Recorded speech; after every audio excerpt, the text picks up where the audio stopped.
started. I've done it. Burned, of course, and the stock destroyed.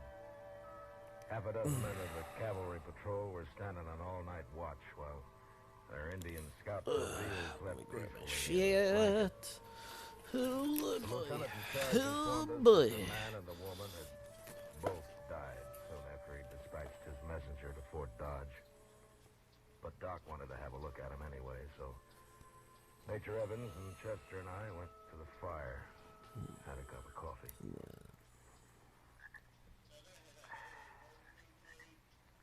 I don't know anything I'd rather have right now than this coffee. You ought to join the Army, Chester. The Army doesn't usually serve coffee all night, and I don't approve of this fire. Major, look at Tabeel over there. If he thought the Pawnees would be back, he'd have put the fire out himself. Sound asleep. I suppose you're right, Marshal. After all, he's an Indian himself. He's a good scout, too. Yeah, I've known Tabeel a long time. He's rather undisciplined, but valuable. I bet he is. On both counts. Oh my god. Ew. Oh, Doc. Well, All the usual I things. think I'm ready. And a few new ones. Hopefully the volume's alright. Hopefully everything else is all good. Chester, get Doc some coffee, will you? Sure. Scalped, I suppose. For a start, Major. Worse than that? How that man lived as long as he did, I don't Bam. Savage devils. But I think the woman was unconscious during most of it. Too Tried to kill much. her. Too much of an angle. Raised her head. How do you know, Doc? I would love Oh, thank you. somebody coming in and being like, oh, I really like it. Oh no. The groove across her head was too narrow for a rifle bullet, Matt. And I don't think those Pawnees had pistols. No, but they certainly had rifles. Oh, that reminds me.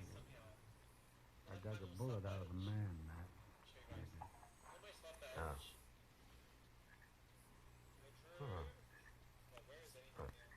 That's funny. This is a 44 caliber. You don't see many of them anymore. Here, take a look, Major. Yes, I believe you're right. What do you make of it, Marshal? Major, I think I can find this gun smuggler. You do? Yeah. I'd like to borrow Tabeel over there to help me. My scout? What for? All those Pawnees have a day's start on us, but with Tabeel's help, I think I can catch up with them. Oh, no. No, I'm afraid that'd bring out the whole tribe. No, I'll run this war party down myself as soon as their supply of arms is cut off. Well, there'll just be Tabeel and Chester and me, Major. It's the gun smuggler. Like they're getting bored of the situation. Now, Like, they oh. spot a troop of cavalry. She's like, Three what's of us can happening? get through the country without their knowing it if we have any luck at all. Just what do you have in mind, Marshal? I'll tell you later if it works. Well, I guess I can't stop you. No, you can't. And I'll go without Tabeel if I have to. Yes, you would. All right, Marshal, take him. Thanks. I just hope you know what you're doing. Major, does a man ever know? For sure.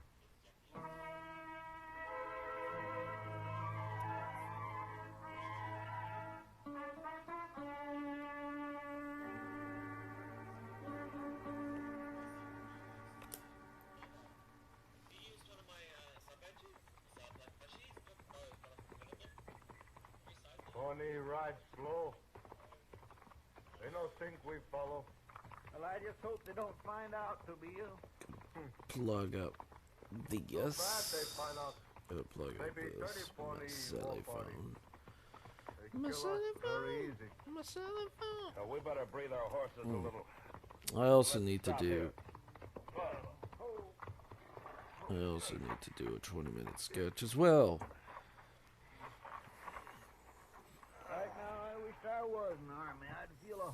safer. I didn't stream last night because I didn't feel like it. I literally was sick.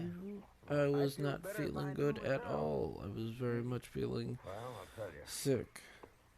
First of all, that was a Just 44 the caliber weather bullet and all knocked off that. in ranch I don't know. The weather, the drastic weather change does not help. Henry rifle shoot 44, huh? Yeah, that's right, Treville. I ain't seen a 44 Henry since I can remember. No, most of the buffalo hunters around here use a 45. Or if they use a Sharps or a Remington, that's a 50. What? You just don't see many 44s. Hold up. What? Army, they have all Is that two messages in one? Yeah, but somebody's cornered a bunch of them Henry 44s. Yeah, that's two messages Sold in to the one. Pawnees. Oh, okay. Is that what you figure? Yeah, that's I was right. very confused for a second. But whoever it is didn't think far enough ahead.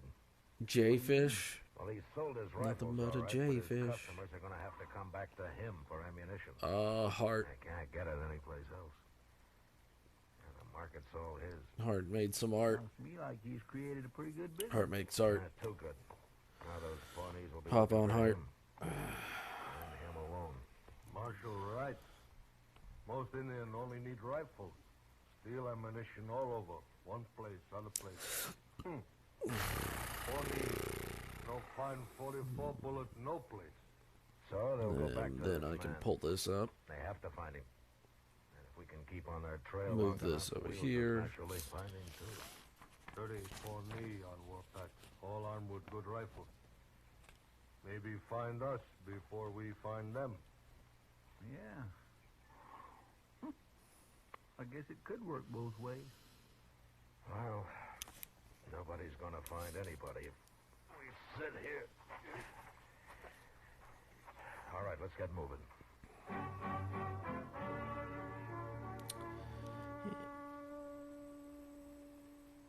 What about this guy? Pawnee Trail led south in a She's straight line. trying to keep people So they knew interested in a exactly conversation where with they her. were going.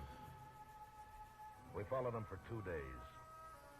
And on the third, Tobeel informed us that the war party had been joined by another one of about equal strength. A band of Indians this large would protect itself with a ring of Scots, so we were forced to drop back and follow them more slowly. And then they turned to the east. And on the fourth day, we began to wonder if we were wrong about their trying to find the gun smuggler. Maybe they were just going to lose themselves in Oklahoma Oh, territory. right. I also need... Big country, Marshal. Pawnee may be There blow we go. apart like There sand. we go. You mean they might separate and wait a while before raiding back into Kansas? Sometimes do. Oh, there. Mr. Dillon, look. Yonder comes a rider. What? White man. Cowboy. Yeah. He's riding pretty hard. Ride like man afraid. Yeah, let's wait here for him. Oh, boy.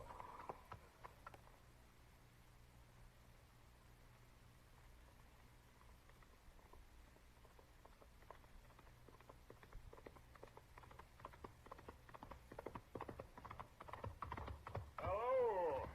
Hello. You're headed in the wrong direction. Oh, why? If you men are smart, we'll turn around and ride. This country's alive with Pawnee. Do you see any? If I had, I probably wouldn't be here to tell you about it. But I've seen plenty of sign, and a worse Oh, kind no. of sign, too. Oh, what do you mean? Hey, everybody. It's about 20 miles back from me, mister. How are you? They left a white man I there. hope everybody's doing good. Was he Oh dead? my gosh, it's an Omega. Talk to Ow! him? How have you been? But he didn't have much to say. Not with Raidy no time. Raid, hey Raiders. That's not all they done to him. It's all good. But he could still These use things one gun to happen. give him my 6-gun. That's a-okay. What Thank you thing, for the though. raid, by the way, Wagon Simon. tracks leading into that camp and leading out of it, too. If Can't figure it people no don't know, Only Wapali no keep wagon, Marshal. Simon's amazing. Hope everybody's doing The good. wagon we're after. Forgot to... That's the raid message right there. That's the perfect raid message. But I'm Hope the riding all radio with isn't guys too I'm gonna loud. be Hope there. you guys enjoy yourselves. Maybe we'll see you when we get back. I'll be there. I'm trying to draw my own comic. So long. So long. Forgot to do the raid. I draw my own stuff. I try to do a lot of fantasy and stuff like that. Thank you, Simon, so much for the raid. I do appreciate it. It does help out. Yeah, but it'll be dark soon. You're awesome, amazing, and if you need to go to bed, go to bed. We're gonna have to move fast. If you are very tired, go to bed. Daylight. We move. Yeah, go to bed. Get some rest. Thank you for being awesome, and thank you for being amazing. All right, have a great one, Simon.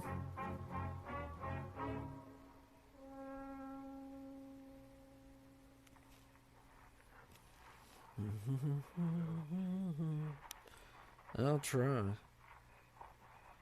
that's the wagon. But I only see one man there, Yeah. so be one man. The levels are fine so far. Full white man fire. Well, we Just crawl working close on enough. panels and pages for my comic. There. We gonna rush him? I was gonna stream last night, and I did not feel like it. Chester, we'll have the Pawnees down on us. Wakeful, sleep, Tobile. And everybody, if you just want to say hey and skedaddle, it's a-okay. Ojima, how you been, man? How's everything been, Ojima? How are you gonna find out? I did not stream last night, so I'm streaming now. I felt bad for not streaming, so I am doing it now. You and Yeah, Tobile get stay some here. rest, Simon. I'm gonna walk up to that fire. Awful chance, Mr. So, Play on me. Omega, and then SO, Yeso, and Ojima. And No. uh, And my friends out there will kill you. Ojima. What friend? And, Put your gun away, mister. You haven't got a chance. Who are you anyway? What are you doing here? Put up your gun. They might get nervous. How do I know anybody's out All right, there? then shoot. And you'll find out. Well, go yeah. ahead. You must be crazy. There we go. All right, I'll put it up. I know people are probably lurking right now and just chilling out. Been good, been out of it. If anything, I'm okay for now. I'm gonna draw as well. Hey, that's okay, man. Hey, I was out of it last night. I was not feeling up for stream, and I just, I was like, you know what? I'm just gonna conk out. I don't care. Go bring them Indians down on you fast. And then when I woke up, I was like, you know what? I could sleep in for a few more hours, and then I was like, nah. A U.S. Marshal. No, Marshal, all I gotta do is shoot, or make you shoot. And them Pawnees will take care of the rest. So, I could have slept in. I make you a deal. I know that. Don't make deals. But you have to make this one if you want to live. Because I've decided I'd just as soon die right here as spend 10 years. But it feels better not to. What about your partner? A partner. You know everything, don't you? Just about. I hope you're feeling better, though. You know, I'm okay. My allergies are still killing me. But I'll just have to get over it. But them Indians is kind of mad about not finding 44 caliber bullets real handy. Hope the radio is just fine for you guys. Tell me if it's too low or too high. How did you? We found him where you met the Pawnees. He was dead. Dead? Yeah. You want me to tell you about it? What's that? Yeah, no, I'm real excited for Halloween because it feels like it's gonna be a cold one. Torture. That's right. It's gonna be a nice, chill Halloween. I don't want to hear about it. He was I your will partner. love every second of Heading it. to you I said too. I don't want to hear about it. Well, I'm going to tell you about it anyway. First of all, they No, cut it. don't tell me. a nice, cool All right, then listen Halloween. to me.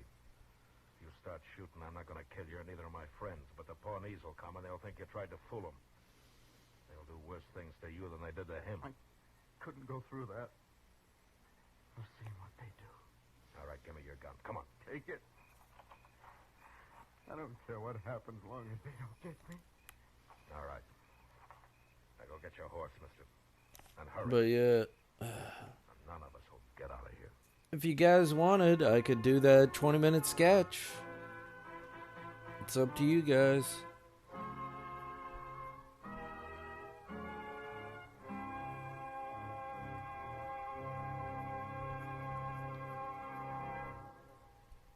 Gunsmoke, under the direction of Norman Macdonald, stars William Conrad as Matt Dillon, U.S. Marshal. Tonight's story was specially written for Gunsmoke by John Meston, with music composed and conducted by Rex Corey. Featured in the cast were John Daner, Lawrence Dobkin, Harry Bartell, Barney Phillips, and Jack Edwards. Harley Bear is Chester, Howard McNear is Doc, and Georgia Ellis is Kitty. Gunsmoke has been selected by the Armed Forces Radio Service to be heard by our troops overseas. Join us again next week as Matt Dillon, U.S. Marshal, fights to bring Thank law you and order so out of the much. I do wild appreciate violence of that. the West in Gunsmoke. All right. Thank you for coming in, Omega Al. If you need to leave, that's okay. It's all good. I was gonna stream anyway. Gene Tierney recreates one of Thank the you most so famous much, lead Omega roles Al. of the Thank you Lux for Radio just Theater coming in. adaptation Thank of you for Florida being this awesome. Monday And night thank on you for CBS being Radio. you. You will want to hear again this gripping story of a detective who falls I know in love you got with the stuff girl to whose do. murder he's trying to solve. Gene Tierney and Laura on the Lux Radio Theater this Monday night on most of these same stations. George Walsh speaking. Radio's outstanding theater of thrills. Likewise, suspense is also likewise, heard Monday yeah. evenings Go on the go CBS get stuff Radio done. Network. It's all right. Thank you for being awesome, and thank you for being a friend.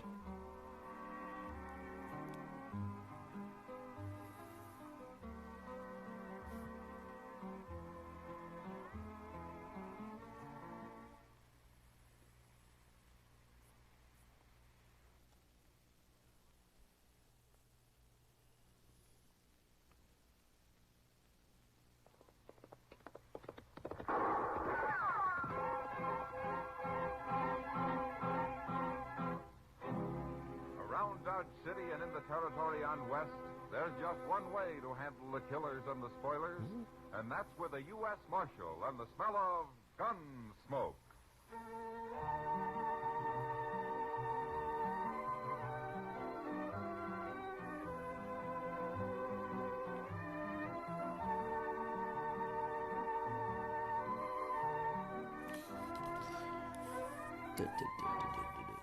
Gunsmoke, starring William Conrad. The story of the violence that moved west with young America.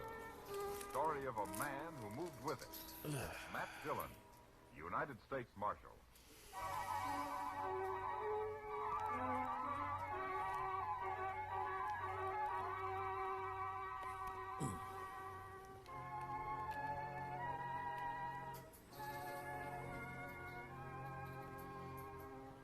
The first time I saw Lena wave, I should have resigned my job and gone to Texas on the fastest horse I could find. Handling a man is one thing, but trying to handle a woman is another. Especially when she weighs some 200 pounds and is muscled like a mule and twice as ornery. Lena came to Dodge on a great draft horse with dark circles around its eyes. And she was leading an old jack mule that carried her boyfriend, Emmett Fitzgerald. And Emmett was a tired, pigeon-breasted little fellow with a green look in his face. They weren't a very handsome pair, but we were mightily impressed by them the day they rode up Front Street. I swear, Mr. Dillon, that woman must wear leather underwear. I don't know why she's leading his mule. The man doesn't look stout enough to run away if he wanted to. My, I'd sure hate to have her on my tail. But she's wearing a six-gun and built like a buffalo. She sure isn't the gentlest looking woman I ever saw. Oh, that poor little man, Mr. Dillon. He somehow gives me the feeling he's being carried around in a bird cage. Quiet, Chester. They'll hear you. Yes, sir. I never thought we'd make it, Lena. You mean you never thought you'd make it? Get off that mule. Sure, Lena. Here. I'll help you tie him up, Lena. Oh! You step on my foot! I'm sorry. Lena. That'll learn you to be a gentleman. You up there! Stop that!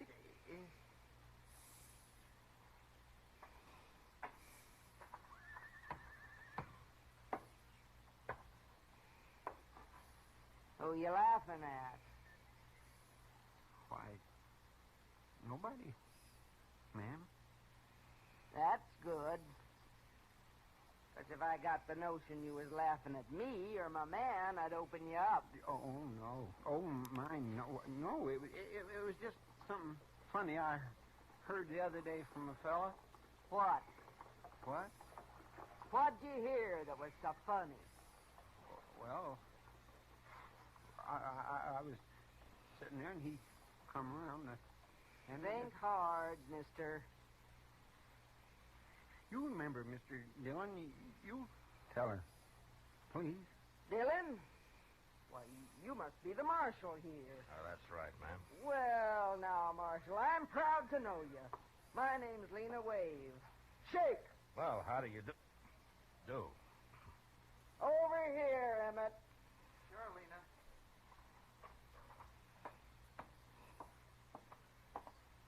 Marshal, this here's Emmett Fitzgerald. Emmett? Glad to know you, Marshal. Emmett's a gambling man. Oh, is that so? I want you to know he's honest, Marshal. Ain't you, Emmett? Sure, Lena. Say it. I'm on it. I only caught him cheating once, Marshal. Ain't that right, Emmett? I was in bed 2 weeks. She like to killed me. Well, I'm glad to know that. About your being honest, I mean. Emmett'll be running a game tonight. Right over there is as good a place as any. The Texas Trail. Sure. Glad to have you sit in, Marshal. And you can come, too, if you watch your manners. Yes, ma'am. Thank you. Emmett, I'd better feed you so you can get enough strength back to kneel them cards. Come on. Sure, Lena.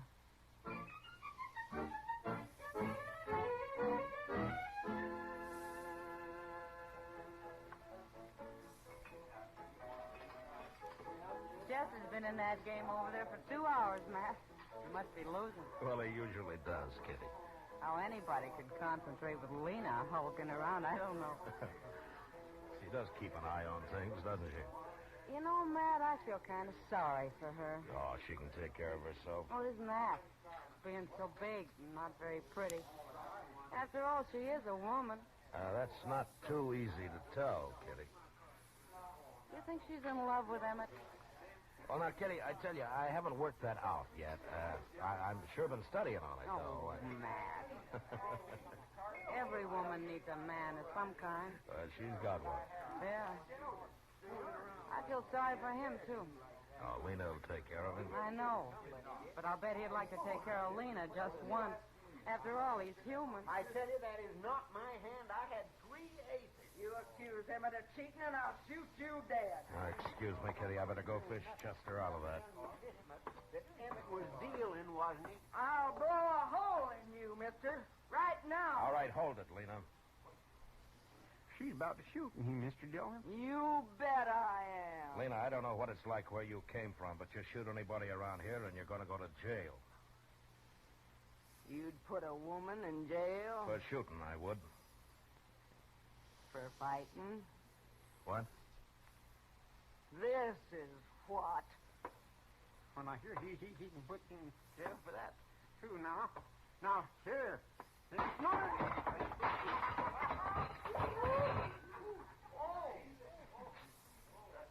game's closed, gentlemen, for half an hour. I need some beer, Emmett. Come on. Sure, Lena.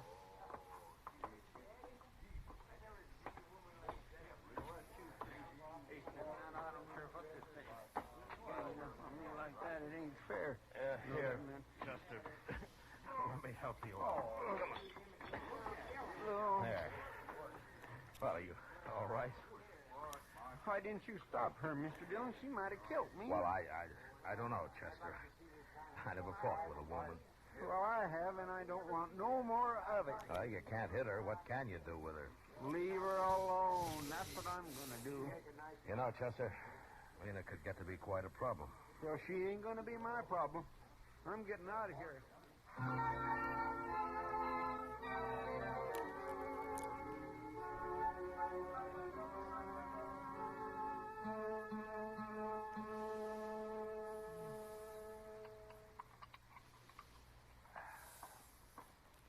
Good morning, Mac. Oh, hello, Doc.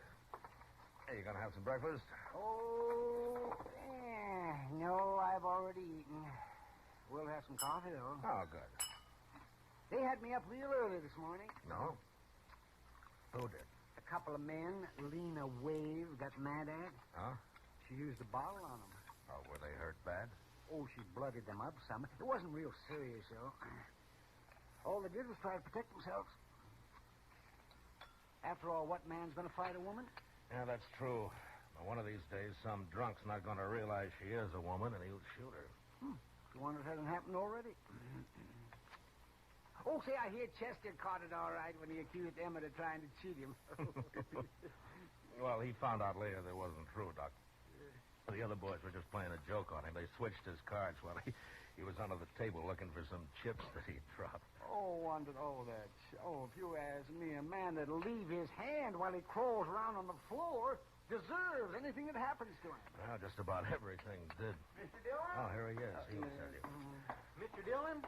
Oh, say, you better come too, Doc. Huh? Oh, what's the trouble, Chester? Lena Wave, she just shot a man over at the Dodge house. What? Oh, say, we better get... Is the man dead, Chester? He sure is, Doc. Where's Lena? She's still there. Claims it was self-defense. Did you see it? Yes, sir, I was right there. Lena was getting her room key at the desk, and this buffalo hunter come in and grabbed her. Well, he was pretty drunk. Drunk? At this hour of the morning he was drunk? Well, I guess he'd been up all night, Doc. Anyhow, he tried to kiss her. He must have been drunk. He got her gun hand behind her back, and then he pushed her up against the desk. Oh, she was swearing at him something terrible. Well, how did she shoot him, Chester? Well, sir, she just ooched around and squirmed herself along the desk so she'd rubbed her 6-gun around on the other side. Then she just pulled it out with her free hand and shot him in the belly. She did? Oh, my, she's quite a woman, ain't she? She sure is. She's waiting with Emmett right inside here, Mr. Dillon. Everybody else took cover. They're scared to death of her. What are you here for, Doc? Huh? You can't do him no good. Well, I just come to take a look at him. Oh, yes, he looks dead, all right. He's dead. Why did you kill him, Lena? Well, I had to protect myself, Marshal. Nobody else would, including Emmett here. I figured you'd take care of him yourself, Lena. You always do. Sure. But if you was a man, you'd do it for me. Oh, now, Lena, look how big he is. He ain't very big anymore. All it takes is a gun, Emmett. Sure, Lena. There are too many people carrying guns around here already. I'm going to take yours, Lena. What for? I killed him in self-defense. He wasn't even armed, except for that Bowie knife. You're forgetting something, Marshal. What? I'm a woman. So? So? You mean to tell me a woman ain't got the right to protect her virtue in this town? What do you men come to, anyways? Well, yes, she's got a point there. Ain't no judge in the world that wouldn't call it self-defense. No, you're right, Yeah. Lena. I keep forgetting. You know I'm right. Emmett, we ain't had breakfast yet, and I'm hungry. Come on. Sure, Lena. Oh my gosh. So many people streaming right now.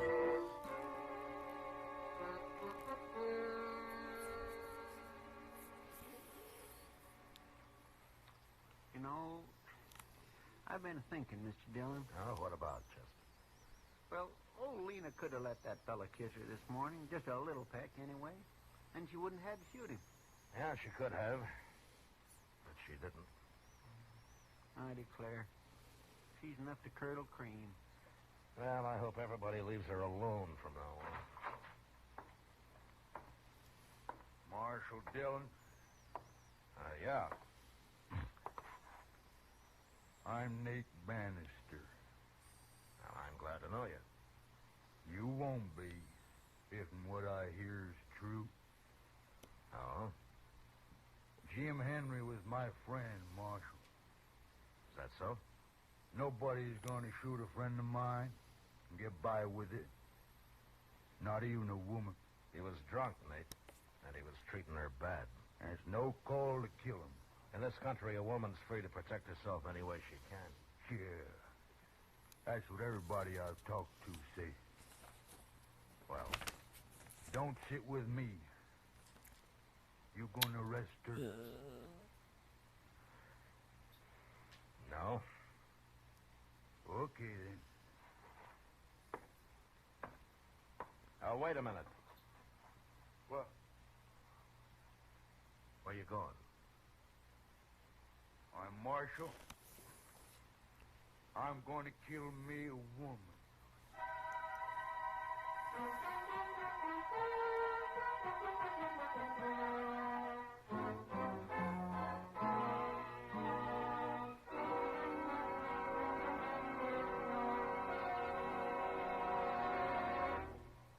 We will return for the second act of Gunsmoke in just a moment. But first, this Monday night on CBS Radio's Suspense, hear Jeff Chandler in Death at Skrikerud Pond. It's an exciting trial in which a young man faces death because of his decisions made as a member of a World War II underground. It's a fascinating study in suspense, and it's yours to hear this Monday night over most of these same stations at the Star's address. Monday, Suspense. Now the second act of Gunsmoke.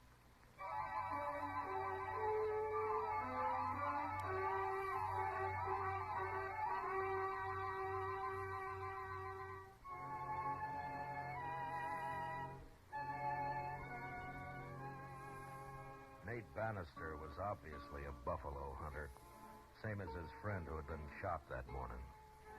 He was a huge man with a heavy black beard and eyebrows so thick it was hard to tell if he was looking at you or not.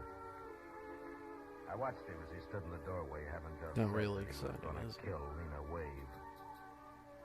And I realized that a man that primitive was capable of doing anything, even shooting a woman. And I wasn't sure how to stop it, unless I shot him first.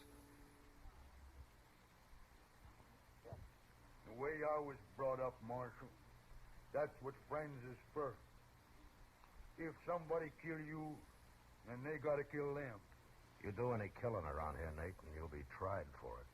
Maybe. If you catch me. I'll catch you.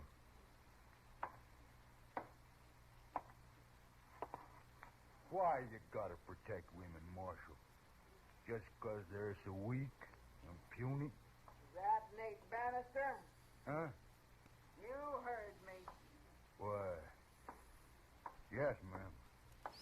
I'm Nate Bannister. Well, they didn't tell me you was so big.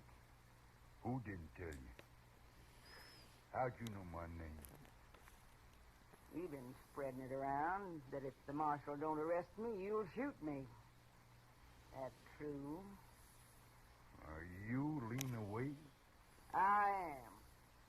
If there's gonna be any shooting, I want in on it. Now, wait a minute, Lena. I ain't gonna get bushwhacked by no dirty buffalo hunter, Marshal. Bushwhack? I wouldn't do that to nobody. Especially, lady. Lady? Yes, ma'am. He called me a lady, Marshal. Well, you are, ain't you? Of course I am. Yeah, what's the matter with calling you one? Nothing. I kinda like it. Just 'cause you ain't pale and skinny like an ordinary woman. No. Of course I am. Why, I never seen a woman like you nowhere. You're kinda admirable. Listen to him, Marshal. Ain't he a one? Oh, I mean it. I sure do. Oh. I sure do. No, you don't. I'm too big. Too big? Why, you want to be like all them little scrawny women? They can't do nothing. They're no good. They ain't? Oh, no. A real man needs someone, better than that. He does? Of course he does. Like me? Yeah. Like you. What? You was going to shoot me a minute ago. Oh, no. I didn't mean nothing by that. Hey, come on. I'll buy you beer. We'll talk about it. Well, okay. So long, Marshal. Yeah. Don't you worry about nothing, Marshal.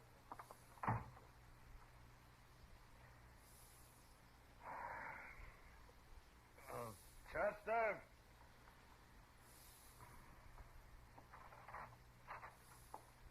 Yes, sir. That jug of corn whiskey's still out back. Yes, sir. It was last time I looked. Go and get it.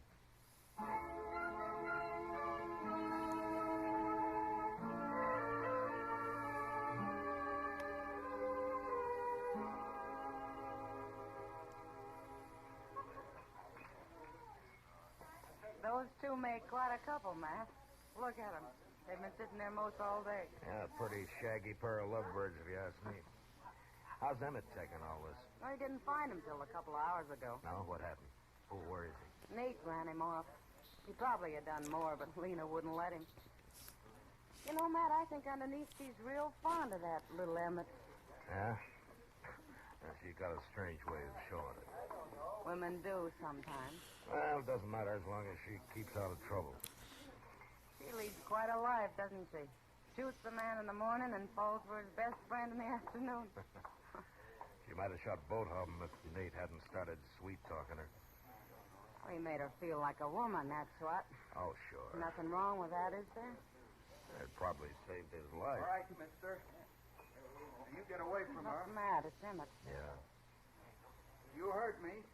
I thought you'd gone home. I ain't going home. Not without Lena, I ain't. Yes, you are. Lena and me's going to get married. I didn't say that. I ain't had time to tell you. I'm warning you, mister. Excuse me, Kitty. I better stop this. Look, fella, I'm going to kiss her. Watch. No. Hold it, Emmett. Oh! All right, Emmett. Give me that derringer. Sure, Marshal. Chester, Yes, sir. Here I am, Mr. Dillon. get Nate's gun before he comes to. All right, sir. I'll get it. All right, then take him over to Doc's, huh? Doesn't look too bad hurt. No, sir. He ain't. I'll take care of him. Em, you shot him. I know. You shot him. Over me. Well, he was stealing you, Lena. And you went and shot him. I was kind of ashamed this morning when that other fella tried to kiss you. You're a man after all, Emmett. Baby boy, what are you doing? Standing up pretty? Oh, I didn't care nothing about him. You didn't? No. I was just tired of not being treated like a woman. He called me a lady and kind of lost my head. That's all. Well, Emmett kind of lost his head, too, you know. All right, Emmett. Come on. You're going to jail. No, Marshal, please. Come on. Get going, Emmett. All right. My husband goes to jail. So do I. Your husband? Of course. We've been married 10 years, Marshal. I always knew it wasn't a mistake.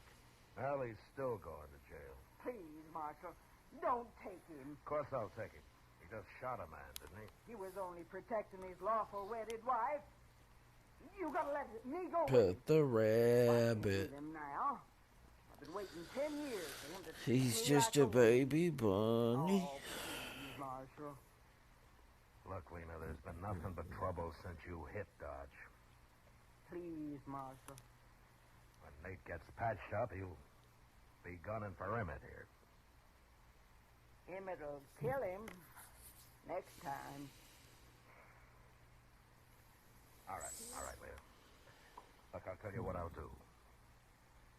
Get out of Dodge, both of you. Right now. You mean it? If you hurry. Oh, thank you, Marshal. Let's go, Emmett. Wait a minute. What? Take my arm.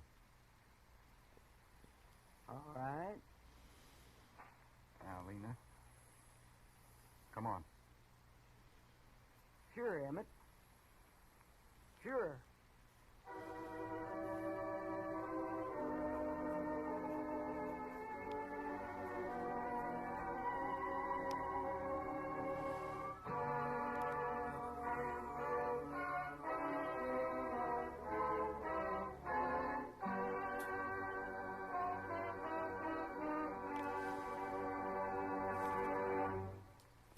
Gunsmoke, under the direction of Norman Macdonald, stars William Conrad as Matt Dillon, U.S. Marshal.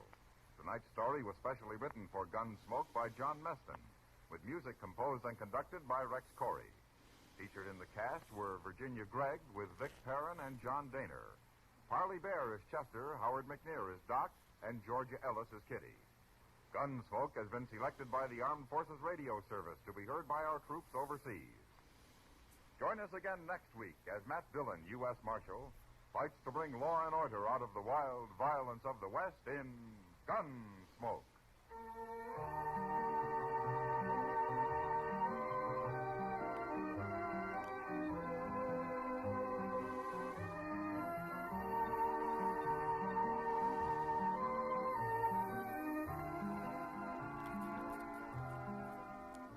Mr. and Mrs. North of CBS Radio get into an arty crowd, an artful crowd, too, when mixed paints and mixed emotions make murder. Here are collector's items. Ham and Jerry's latest thriller, leading them a merry chase with works of art before they nab their killer. It's on most of these same stations Tuesday night. On the same evening, you have a date for thrills with John Lund as yours truly, Johnny Dollar. Don't forget. George Walsh speaking. Eve Arden as our Miss Brooks teaches you how to laugh. Sundays on the CBS Radio Network.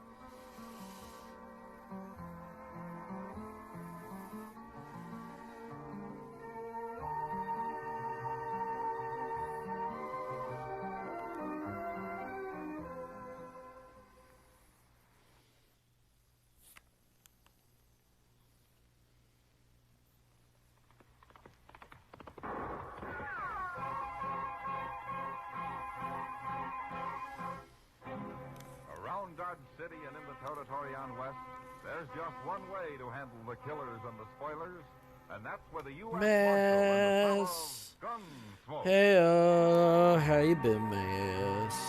How's everything been? How's every little thing? Hope everything's been going good for you, Mess. Gunsmoke, starring William Conrad. It's going pretty good. It's going alright. I'm just on page 16 and just working on sketches, just trying to get everything together. What about you? How's your day going? Hopefully not too bad.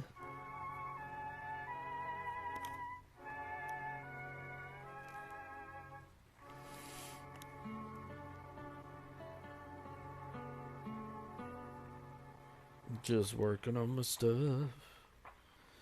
Hey, I like a vibing. It's good to vibe. You know, sometimes vibing is good. I'm always vibing. Mister, ever since we met on the trail back there this afternoon, you've been watching me. We're strangers, ain't we? Sure. You know me, always I did at vibing. first, but I trust you now. Crawl back in your blanket. Okay.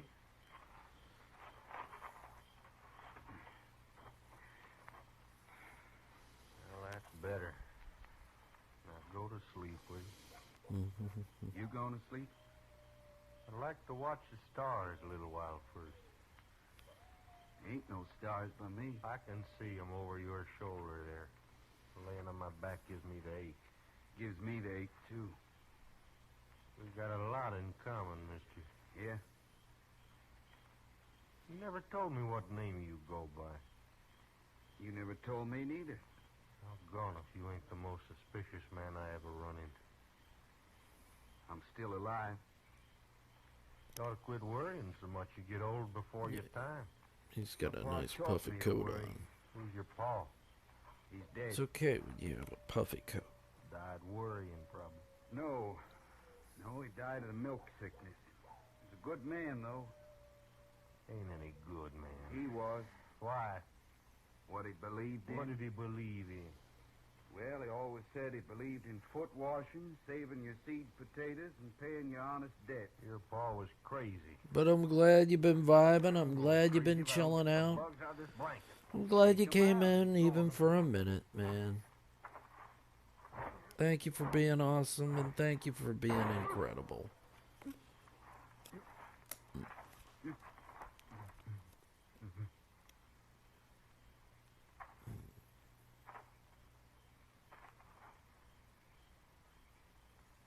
Killed him first shot. Yeah, there we go. Well, now I can get me some sleep. I keep saying awesome and sweet because because I'm not that smart. I'm not that smart. That's about it. I say it because I repeat myself way too much. It beats me how you know Can't think which of way any to other go, adjectives. That's easy, Chester. Yeah, but all the fella said was he'd found a man's body some 20 miles east of Dodge. You've been riding like you knew right where it was laying. Well, he was a teamster, Chester. I just been following his wagon tracks. I mean, I try to be. I don't know, Mr. Dillon. No, I can't I even should remember never any leave big good words that express to you how I feel about my friend. Yes, Except you're that must be it, all right. you're stupendous. You are always there for a friend and all that.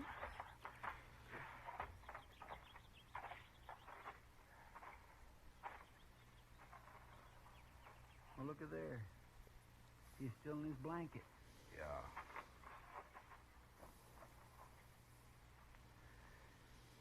I feel like I'm a bad AI sometimes with stuff like that. At least the poor fella died in his sleep.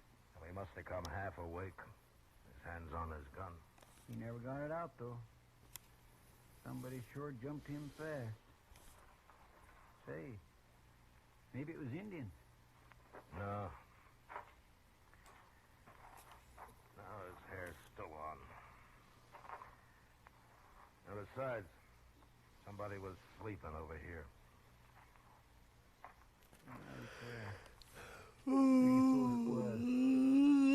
That he couldn't be a But- very brave man. No, sir, he sure couldn't. Boy. Howard. Go get that shovel off your saddle, huh, Chester? Yes, sir.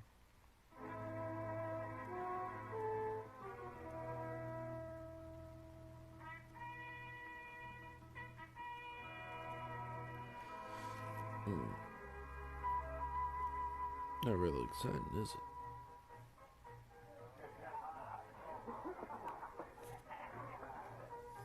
Well, Mr. Dillon, it's worth a long ride like that if only to work up a good thirst.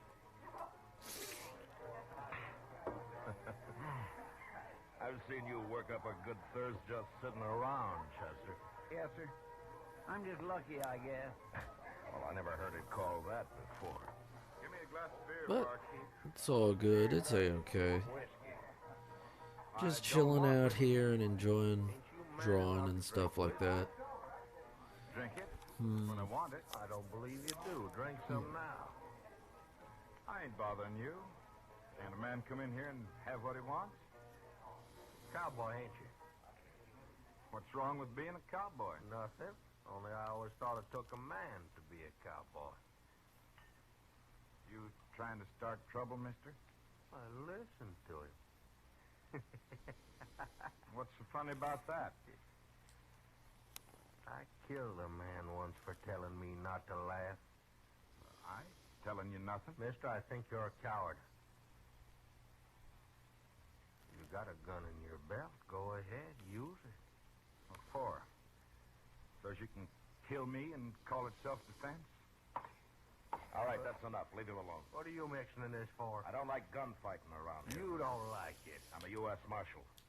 And also, Now, what's your I name, don't stranger? remember all this. I'm called Kriegel. All right, Krigo, move down the bar. It's also something people have a problem with is footwear.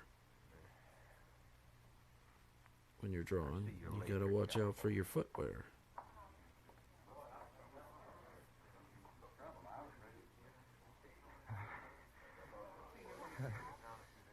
I wouldn't have dared draw on him, Marshal. I ain't no gunman. He'd have killed me, sure. Yeah, he probably would have. My name's Jesse Hill, And Marshal. he would be all the way down here. I'm proud to know you. Jesse, you keep that gun in your belt, huh? And stay away from Krigo? I ain't no troublemaker. Yeah, I know. But sometimes a man can't avoid it. Not around somebody like him. Like this. Well, I think I'll do my drinking across the street. See you later, Jesse. Yeah, so long. And her pointy Krigo's finger an would awful still mean man, Mr. be Dillon. pointing Yeah, at him, he's mean, all right. Especially when even he's with sure that the other man hasn't extreme got of a an chance. angle. Wonder where he came Her from. little pointy finger. I never saw him around here before. He's new in Dodge, Chester. Let me tell you something. It had to be that kind of a man who killed that cowboy we buried today. Well, you think it was him? Well, he could have done it. He's enough of a coward. But if he did, no one could ever prove it. No, sir, I guess not. But he'll make a mistake yet, Chester. His kind always do.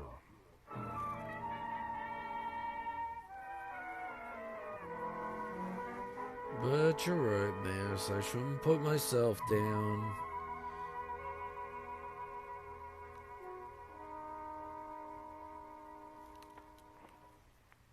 Like that material, Kitty? I'd like to make a dress of it. I should be That's all you kind to have, Mr. myself. I'm afraid so. But I'll order more if you want it. How long will it take? A few weeks is all. Okay. I'll need about 7 yards. You'll have it, Kitty. Pretty surprised so many people are streaming right now. These new parasols. Oh. They just come on the Santa Fe today. From St. Louis. Hello, Matt. Mr. Jonas? Your coat's out back, Mark. Ugh. Go try it on if you want. Oh, new coat, huh? I'd like to see it, Matt. Well, you wait here, Kitty, and I'll just go put it on. Sure hope it fits. I had a parcel of trouble talking him into ordering that coat. Well, he's needed it ever since I've known him. Men just don't like new things, Kitty. Yeah. Now, is there anything else? No. That's all for today. How much I owe you? Let's see here. I'll have to add it up. Well, now, there's a right pretty girl. Go on back to your hogs, mister. Salty, too. I like that. Oh, now look here, stranger. Don't pay any attention to him, Mr. Jonas. You got it figured? Well, it comes to about $2.40, Kitty. I'll pay it. What? I says I'll pay it. You'll do nothing of the kind. Put it on my bill, Mr. Oh, Jonas. there you are. I like to buy things for pretty girls, providing they let me carry the package home for them. Now get out of here and leave me alone, or I'll hit you again. Maybe you're a little too salty. Maybe what you need is a... Go ahead, Krigo. Finish what you were going to say. It's no business of yours. I want to hear what you were going to say. She slapped me. You saw Get her. out of the way, Kitty. Gladly. Now, let's not fight. Be in the way, quiet, gentlemen. Mr. Jonas. Yes, sir. Krigo, I think you're a coward. I'm going to prove it. What are you up to? That cowboy Jesse wouldn't draw on you. But I will. Are you ready? No. Yeah. There, I got my gun out and you didn't do a thing, did you? I ain't drawing on you.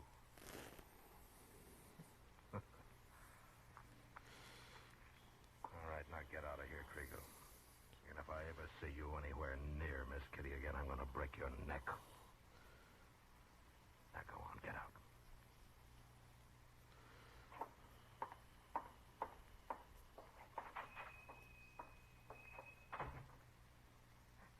He sure showed his colors, Matt. Yeah. You know, I think that's the first time I ever saw you draw first on a man. Well, I figured he wouldn't draw, Kitty. How'd you know? Now, Kriego doesn't take any chances. And right now, I'm wondering how many more men he's gonna kill before he's through.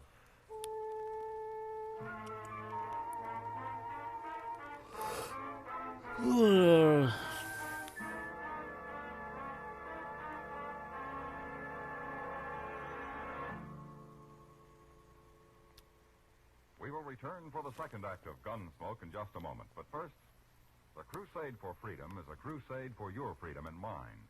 The truth dollars people send the crusade for freedom help preserve our own freedom, even as they get the truth and hope to people behind the Iron Curtain. Truth dollars help finance Radio Free Europe and Radio Free Asia, the most effective weapons Western democracy has for countering lies and distortion. Send your contribution to the Crusade for Freedom, care of your local postmaster. That's Crusade for Freedom, care of your local postmaster. Now the second act of Gunsmoke.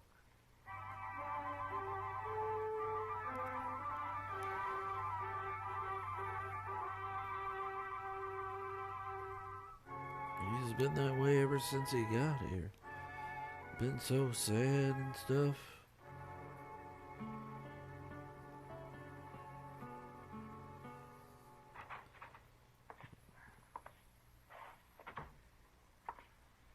Chester? I'm back here, Mr. Dillon. Well, come out front, huh? Yes, sir. Picked a mighty poor time to ride out to Fort Dodge, if you don't mind me saying so. Tell me what happened, Chester. I hear that you witnessed it. Yes, sir, I was right there, Mr. Dillon. Kriego agged him into drawing first. Self-defense again, is that it? Yes. The poor fellow was awful slow. And you know what Kriego did? What? Well, he shot him in the gun arm first, then threw both of them, and finally he shot him in the belly and killed him. There's nothing I could do once they'd started. Yeah. Who was he, Chester? A fellow named Lidecker that told me, some stranger. Huh. Why don't you run Kriego out of town? Running him out of Dodge would just mean he'd go murder somebody someplace else, Chester. Well, at least he wouldn't be doing it here. Yeah, I know. But somehow I'd feel responsible for letting him get away. Varmints like that oughtn't be allowed to live. They wouldn't be alive if he wasn't so careful about picking the man he shoots. No, sir. Oh, say, Doc was down a little while ago. Oh? He's through with autopsy and wants to know who's going to bury that fellow.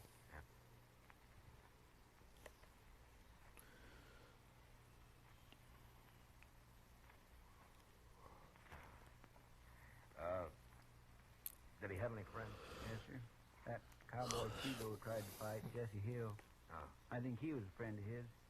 He helped carry him up to Doc's anyway, and he seemed real mad about it all. Quiet, you know, but mad. That could lead to trouble. How do you mean? Well, Jesse backed off from Kriego once, but he may go looking for him now. I don't think he'd have a chance.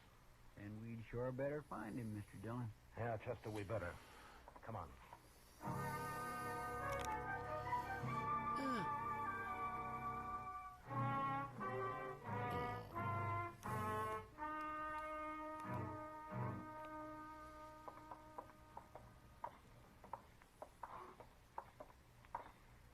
Maybe Jesse left town, Mr. Dillon. Well, I hope so. Though we haven't looked every place yet. Somebody said he had a room at the Dodge house. Oh? That seems to be pretty fancy. Fine writer, doesn't it? Lee probably spent 6 months' pay in the last few days. They always do. Well, they can't spend it out on the prairie, Chester. I guess it doesn't mean much to them. Yeah, I know, but you'd think they'd save a little money, a few dollars at least. Oh.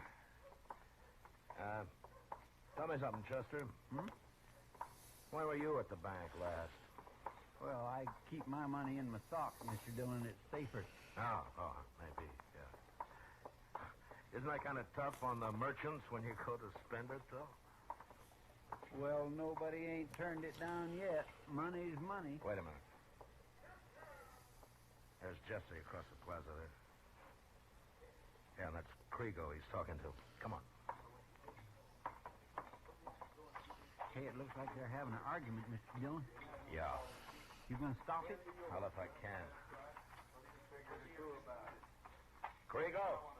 Jesse! They're about to fight, Mr. Dillon. Murdered him, Krigo. On, draw. Hold it, Jesse! All right, Krigo. Put your gun away. Sure.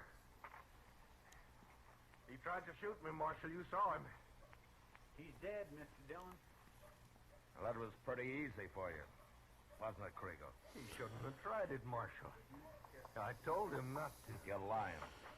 I heard what you told him. Well, what difference does it make? He drew first. I shot him in self-defense. Yeah, sure. Krigo, did you know that man you killed the other night was Jesse Hill's friend? Jesse was telling me that just now. Well, I got an idea. You talked him into drawing just to work Jesse up to a fight. It was both a couple of bums, Marshal. How about that man on the prairie? Was he a bum? What man? The one that was lying wrapped in his blanket. I don't know what you're talking about, Marshal. Krigo, how long you been killing people? Marshal, I killed my first man when I was 18. Fella tried to knife me, so I shot him. I'll tell you something else. I ain't wanted by the law nowheres. Nowheres at all. Did you ever fight a man who could handle a gun? What do you mean? You will someday, Krigo.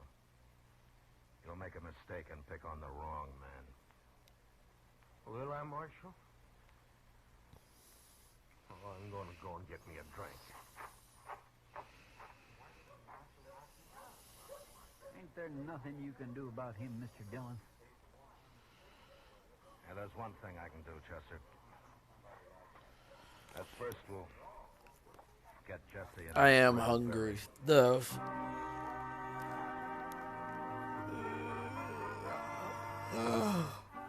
We'll probably be streaming for 2 hours. So I got 1 more hour of Hungy drawings. Still standing at the bar of the Alphaganza, Mr. Dillon. All right, Chester. You gonna take him in? He does seem morose. Just have to turn him loose sooner or later. Well, what are you gonna do? What about this Something guy? I've never done before, Chester. What about this guy? But if it works, it'll save some lives. How? You'll see. Oh, the bard? Oh, the musician? Yeah, he's been like that since he got here.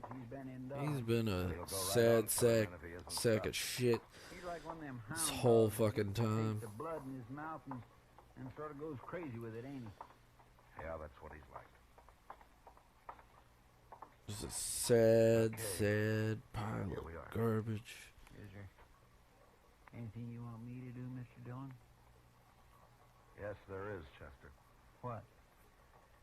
Well, you'll know when the time comes. Hope everybody's having fun. But stay out of Hope the way. everybody's enjoying themselves.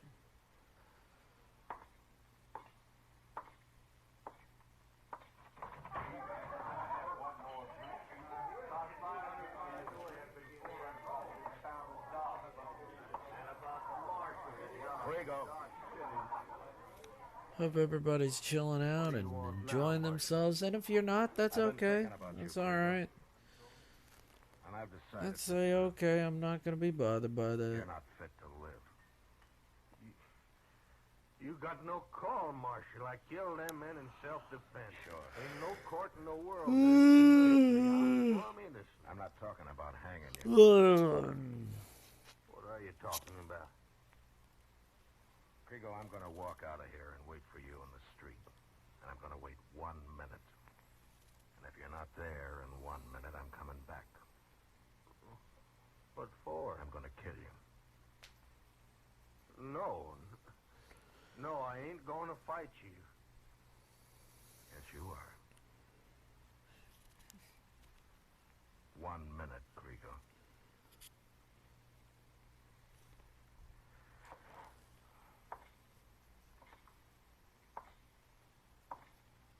Mr. Dillon!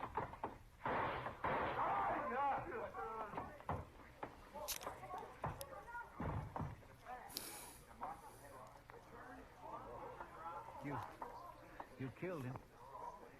Yeah. He had his gun out. He'd have shot you right in the back. Thanks for letting me know, Chester. Oh, my goodness. Is that what you wanted me to do? Yeah, that was it. Well, suppose I hadn't saw him. Then Krigo would have killed another man. I feel kind of sick. You did fine, Chester. Now remember, Chester, it was more than one life you just saved.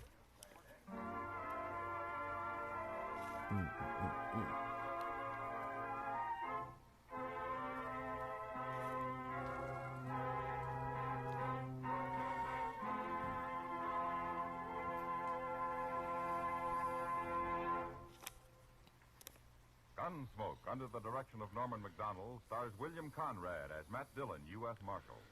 Tonight's story was specially written for Gunsmoke by John Meston, with music composed and conducted by Rex Corey. Featured in the cast were Lawrence Dobkin, Vic Perrin, Howard Culver, and Richard Deacon. Parley Bear as Chester, and Georgia Ellis as Kitty. Gunsmoke has been selected by the Armed Forces Radio Service to be heard by our troops overseas. Join us again next week as Matt Dillon, U.S. Marshal, fights to bring law and order out of the wild violence of the West in Gunsmoke.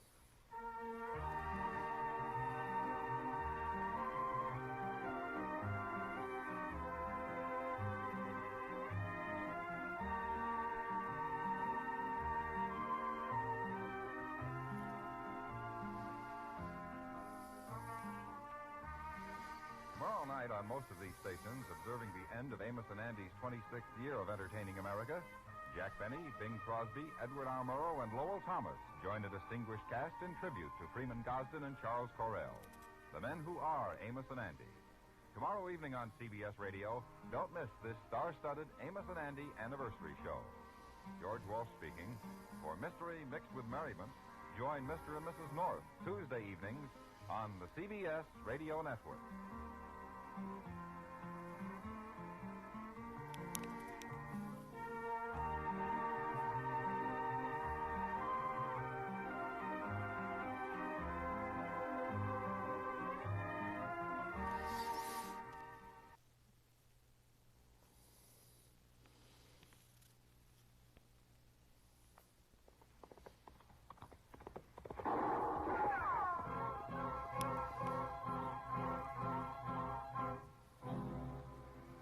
Dodge City and in the territory on West, there's just one way to handle the killers and the spoilers, and that's with a U.S. Marshal and the smell of gun smoke.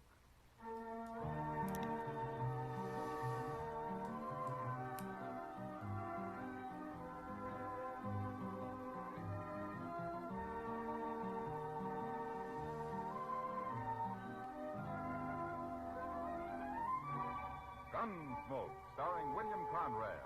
The story of the violence that moved west with young America. The story of a man who moved with it. Matt Dillon, United States Marshal.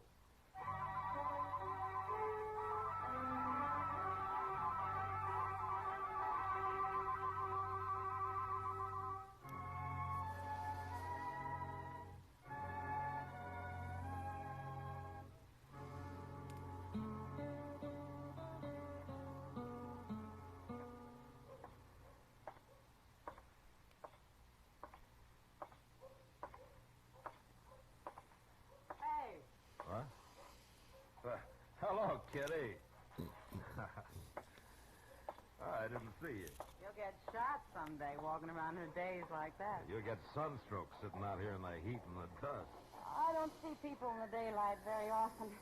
Wanted to find out if they're any different. Sit down. Well, are they? Any different? Yeah. I don't know. But I've spotted a few I think might be sober. That's different. For you, maybe. And I was just thinking, Kitty, there's hardly a man comes to Dodge that isn't looking for trouble of some kind. They call it fun. Yeah, sure. But part of their fun's beating somebody up or shooting him. I've heard of places where the men have to check their guns when they come to town. Ah, that never works. You can always hide a gun. Or a knife. You ought to go fishing, Matt. What? Have some fun yourself. Quit worrying for a while. I'm not worried, Kitty. You know, if it wasn't for all these men stalking each other, I'd be out of a job. There are other jobs besides keeping the peace, Matt. Yeah, I've tried most of them in my time. Hey, Mr. Dillon? Hello, Miss Kitty. Hello, Chester. Doc sent me to find you. There's an old man up in his office. Oh, what does he want me for? The old man's been shot. Shot? Yes, sir. Claims somebody tried to kill him. You mean he was ambushed? I guess he was. Anyway, it hit him in the neck. All right, Chester. I'll go back with you. He's got a friend with him, but they're both strangers around here. Now, you see what I mean, Kitty? Young or old, they're all looking for trouble. Maybe it'd help if we burned this place down. I'll sit here and think. See you about it later, Matt.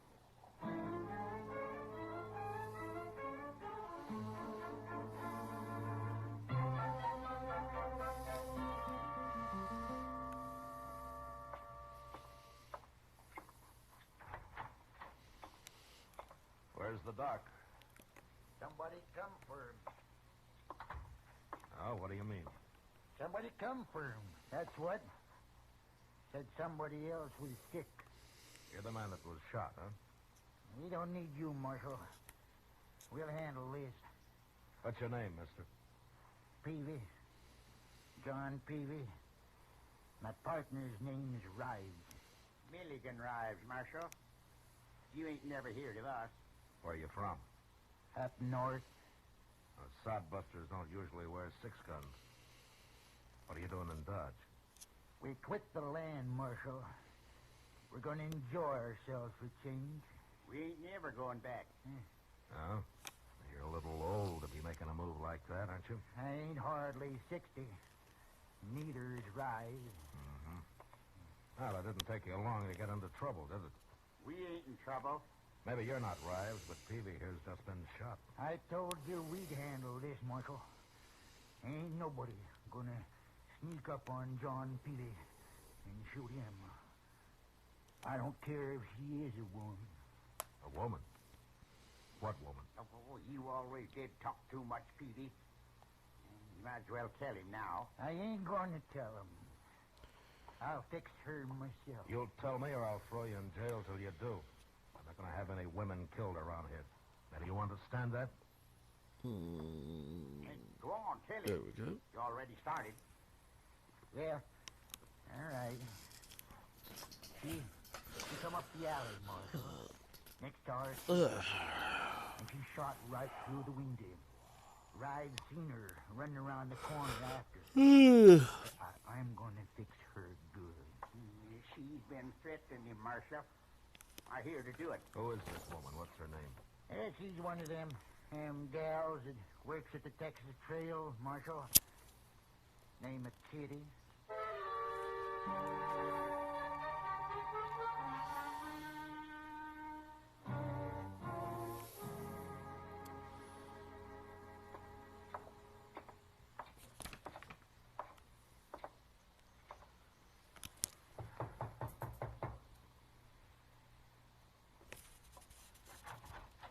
Matt, what are you doing here? I'm sorry to bother you, Kitty. Well, come in. Come in. Yeah. My room's a mess. I wasn't expecting any callers. Well, it's important, Kitty. Of course. What's the trouble, man? You know a man called John Peavy? Peavy? Yeah. Yeah, I know him, the old fool. Did you threaten to shoot him? Don't tell me I complained to you about All right. that. Well, no, not exactly. Let's keep going. Well, I All right. told him I'd shoot him, and I will, too, if he doesn't leave me alone, the old goat. He's been shot, Kitty. What? He wasn't hurt very bad, but he and his partner claim a woman did it. And they say it was you. Do you think I did it, Matt? Well, Kitty, if you got mad enough and you had a gun in your hand, I'd be one of the first to hide, but... Gonna put her hands on sneak the up table. on somebody in cold blood. No, you didn't do it. When did it happen? Oh, an hour or two ago. I've been right here, alone. I guess I couldn't prove it. Well, you don't have to, Kitty.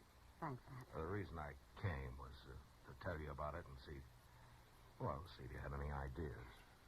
All I know about Peavy and his friend Rives is that there are a couple of old men who've been acting like schoolboys. Like they've run away and are having their last fling. And I don't want anything to do with either one of them. Well, I don't blame you. But Rives claims he saw a woman down the alley after the shooting. You, any idea who it might have been? No. He's probably lying, dreaming. Yeah, maybe. Well, if you hear anything, let me know, Kitty. And if Peavy gives you any more trouble, send for me. I sure will.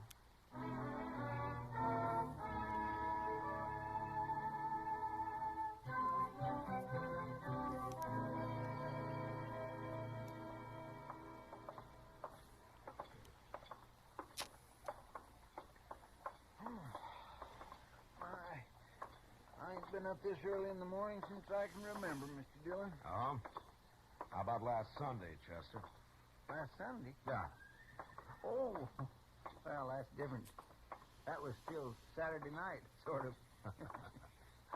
Hey, look. There comes Miss Kitty. What in the world's she doing up at this hour? She's in a hurry, whatever she's doing. Matt? Hello, Chester. Morning, Miss Kitty. What's the trouble, Kitty? Matt, somebody tried to shoot me. What? In my room, just a while ago. I had a pillow down by my feet. I guess they thought my head was there. They put a bullet right through it. What, did you see anybody? No, it came from outside. I didn't dare look out right away. It's kind of the same as happened to Peavy, Mr. Dillon. Yeah, maybe it was Peavy. He threatened something like this. I'm scared, Matt. Well, you should be. Chester, Yes, sir. you stay with Kitty. Don't let her out of your sight. I'm going after Peavy and Rives.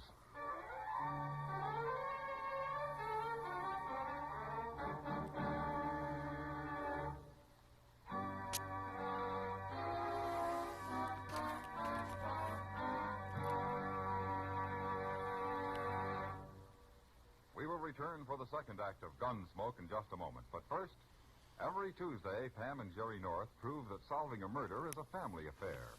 And on the same evening, John Lund, as yours truly, Johnny Dollar, brings us the thrilling details of his latest insurance fraud investigation. Now the second act of Gunsmoke. Just show how tall she is compared to him. You get a full body of that. By noon, I'd searched the whole town, and there was no sign of Peavy or his friend Rives. They'd disappeared. And until I found them, I didn't dare leave Kitty where they could get at her. So I had Chester drive her out to a friend's place a few miles from Dodge, and she was happy to go. Now, we didn't have any luck until the next afternoon. Cowboy happened to mention to Chester that he'd come across a couple of drunks camped about a mile from Arkansas. So I decided it was worth riding out and taking a look. And it was.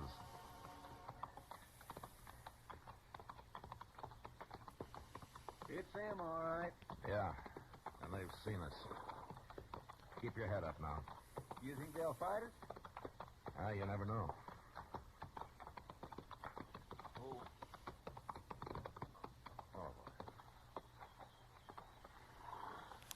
What are you doing out here, Marshal? Looking for you? Well, you found it. Sit down and have a drink. Nope. Why are you calling me so early, too? It's so weird. What you got there? Corn liquor. Only about half a jug left, though. What's that other jug? We killed that yesterday. Here, have a swallow. Well, say now, that's right kind of... Chester. Yeah, but of course I don't drink before sundown. Leastwise, not very often. What'd you come out here for if you don't want to drink? How long have you men been here? Day before yesterday. Peavy's neck was bothering him, and I figured a couple of days in camp like this might ease it off some. I get to feeling better. I'm going back and teach that gal Kitty a lesson, though. I swear I am, Marshal. Somebody tried that this morning. Eh? What do you mean? She got shot at, Peavy, the same way you did. That don't make no sense. Why, he's just thinking you done it, Peavy. How could I do her? I've been laying here drunk for 2 days. Anyway, I wouldn't shoot no woman, Marshal. I beat 'em up a little, that's all. You know, knock 'em around. Well, what kind of men you think we are? I don't know. Why did you leave home in the first place? Yeah, home. Man don't live forever, Marshal. He's got to enjoy himself while he can. It rives. You tell him what you told me. About them graves. Well, I was in the graveyard once, long time ago, and I noticed something I never forgot. No, sir. Never. Yeah, tell him right. Well, Marshal, I looked around, and I seen that there was as many graves shorter than me as there was graves longer. And that got him to thinking about dying, Marshal. So, one day we decided to enjoy ourselves and quit working so hard. Hey, hand me that jug, Rives. Yeah, help yourself. Hold it a minute, Peavy. Huh? I want to tell you something. What? I'm going to leave you here, but if I see you around Dodge, either one of you, I'll throw you in jail. What's this? We ain't done nothing. You have it in mind to beat up Kitty. If you did that, I might kill you. So stay out of town. Come on, Chester.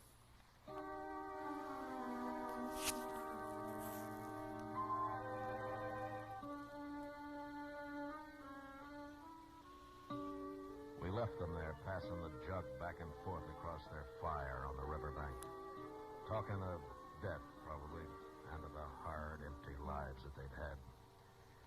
And the prairie often left men a little too hungry and a little too dry. Chester and I were talking about it when we spotted a woman up ahead. She was walking after a saddle horse, which we figured must have thrown her and got loose. She was an old woman, and dressed for Sunday in a long black skirt and a big hat with a fancy pin stuck through it. I sent Chester to catch the horse while I rode up to her and dismounted. My friend will bring your horse back, ma'am. Are you all right? I'm all right. Well, how'd he get loose? Mean critter, he run off. Oh, I see. You live around here? No. You've been down by the river, ain't you? I just came from there. Why? See anybody? Well, a couple of men lying around a fire, that's all. Drinking? Yeah. Yeah, they were drinking. You know them? I might. Are you looking for somebody? I might be. Well, maybe you'd like us to ride back there with you. And I don't need nobody to ride nowhere with me, mister.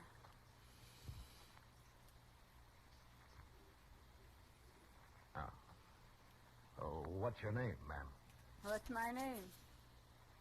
I don't take to scallywag cowboys asking me my name. Well, I'm sorry. I didn't mean to offend you. You didn't? No, ma'am. Of course I didn't. What's yours?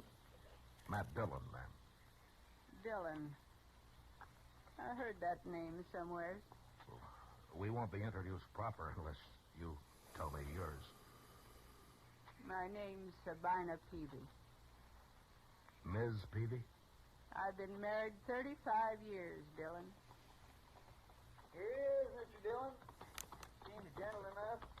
I'll hold him while you get back on, ma'am. I can manage.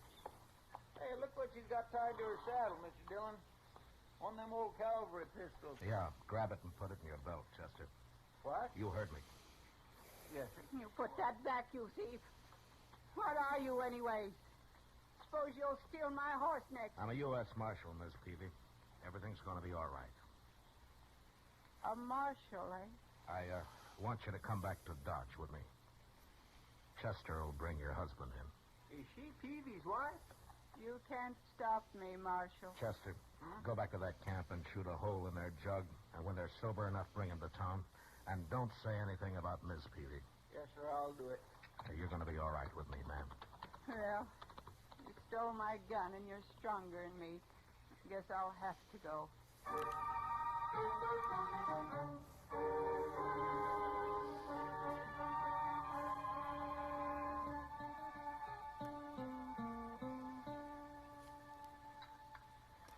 Shall I make another pot of coffee for us, ma'am? No. No, thanks, Dillon. Well, they ought to be here pretty soon. It's nearly evening. You'll tell that girl, Kitty, how sorry I am I tried to shoot her, won't you? I'm sure Kitty will understand. Imagine me being blind jealous after 35 years. You, told me you were out to kill your husband. Well, if that's true, why would you be jealous? You can be jealous, even if you hate a man, Dillon. You hate Peavy? I didn't know how much I hated him till the day that old fool Rives come by. The two of them rode off together. He come into the house and took the money and left, just like that. After 35 years. How'd you know they'd come here? They was always talking about Dodge. They was always talking about laying on the bank of the Arkansas and drinking corn liquor, too. I knowed where they was. You're mighty dressed up for a woman riding out to shoot a man. Well, it seemed fitting somehow. Only good clothes I ever owned, Dillon. Wore 'em when I left home, St. Louis. Well, I'm glad I ran into you, Miss Peavy, before it was too late. I'll talk to him. I told you I would. But I ain't never going back to him. He's had his fun. Maybe he'll settle down. Not with me, he won't. Dillon, I bore that man 13 children. 13? 11 of them died. And he beat me. Every time we lost one. Every time, Dillon. Oh, I see. Well, where are the other two? He ran them off. Don't know where they are.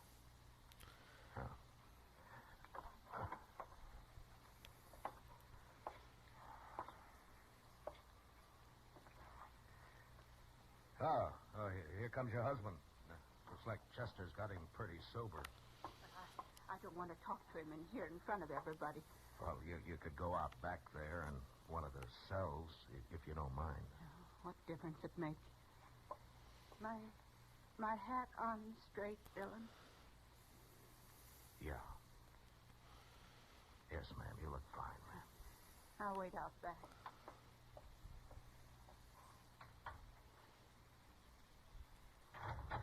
All right, in here. Here they are, Mr. Dillon. Sober as deacon. What's this all about, Marshal? What do you want us for? You ain't bothered nobody. Peavy, you go out back through that door. There's somebody wants to see you. Who? Get moving. No, you stay here, Rives. Go on, Peavy. Well, all right.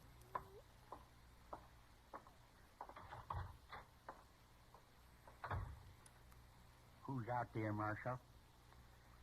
His wife. You? What will I do with that gun, Mr. Dillon? Throw him in a drawer, Chester. Okay, sir.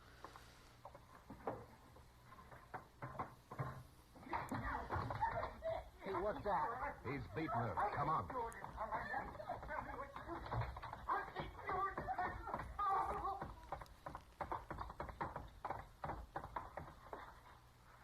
Look at Peavy. She knocked him out. I think I killed him, Dillon. Killed him? He sure looks dead. You stabbed him. I hacked him. He beat me for the last time. Said he was going to kill me. I put it right in his heart. You old devil, I'll get you. No, you won't, Rives. Yes, I see you, Big Lock Bunny. up Rives in another cell. Big Bunny giving. Can't lock me up. Oh, you ain't even armed, Rives. Get moving. How about I tell you I'm an innocent man? All right, Fred. Come into the office now.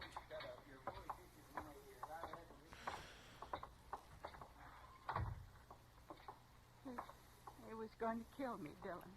I know he was. Well, I shouldn't have let him be alone with you. You didn't know. What are you going to do with me now? You mentioned St. Louis, Miss Peavy. You have any people there? My sister. She's all left.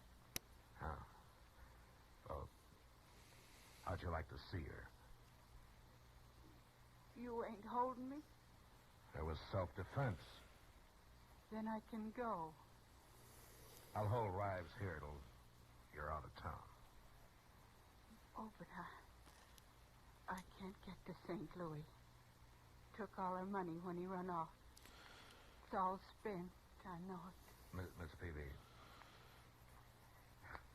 would you think I'm a scallywag cowboy if I offered to stake you to St. Louis? Thanks, Dillon. Wait till I tell my sister about you.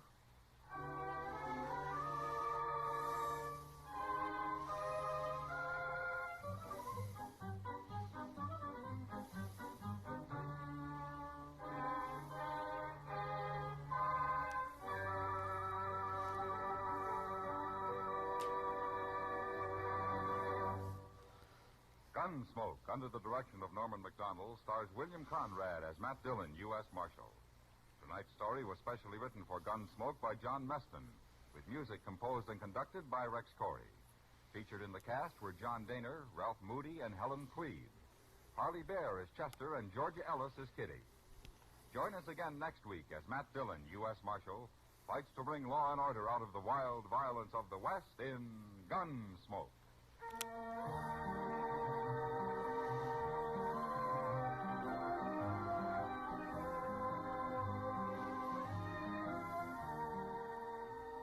Silver, star of the Broadway and film versions of Top Banana, visits Mike Wallace on Stage Struck tomorrow over most of these same stations. George Walsh speaking. Stay tuned for Gangbusters, which follows in a few minutes over most of these same stations. This is the CBS Radio Network.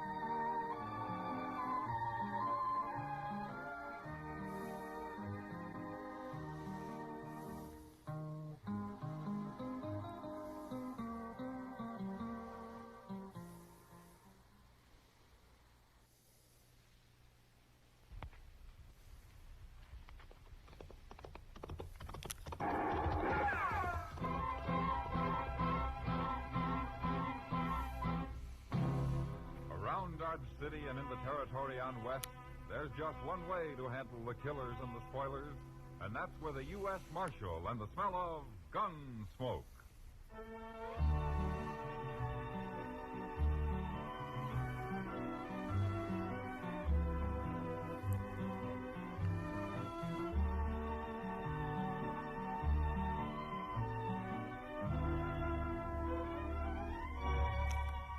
Gunsmoke, starring William Conrad. The story of the violence that moved west with young America. The story of a man who moved with it. Matt Dillon, United States Marshal.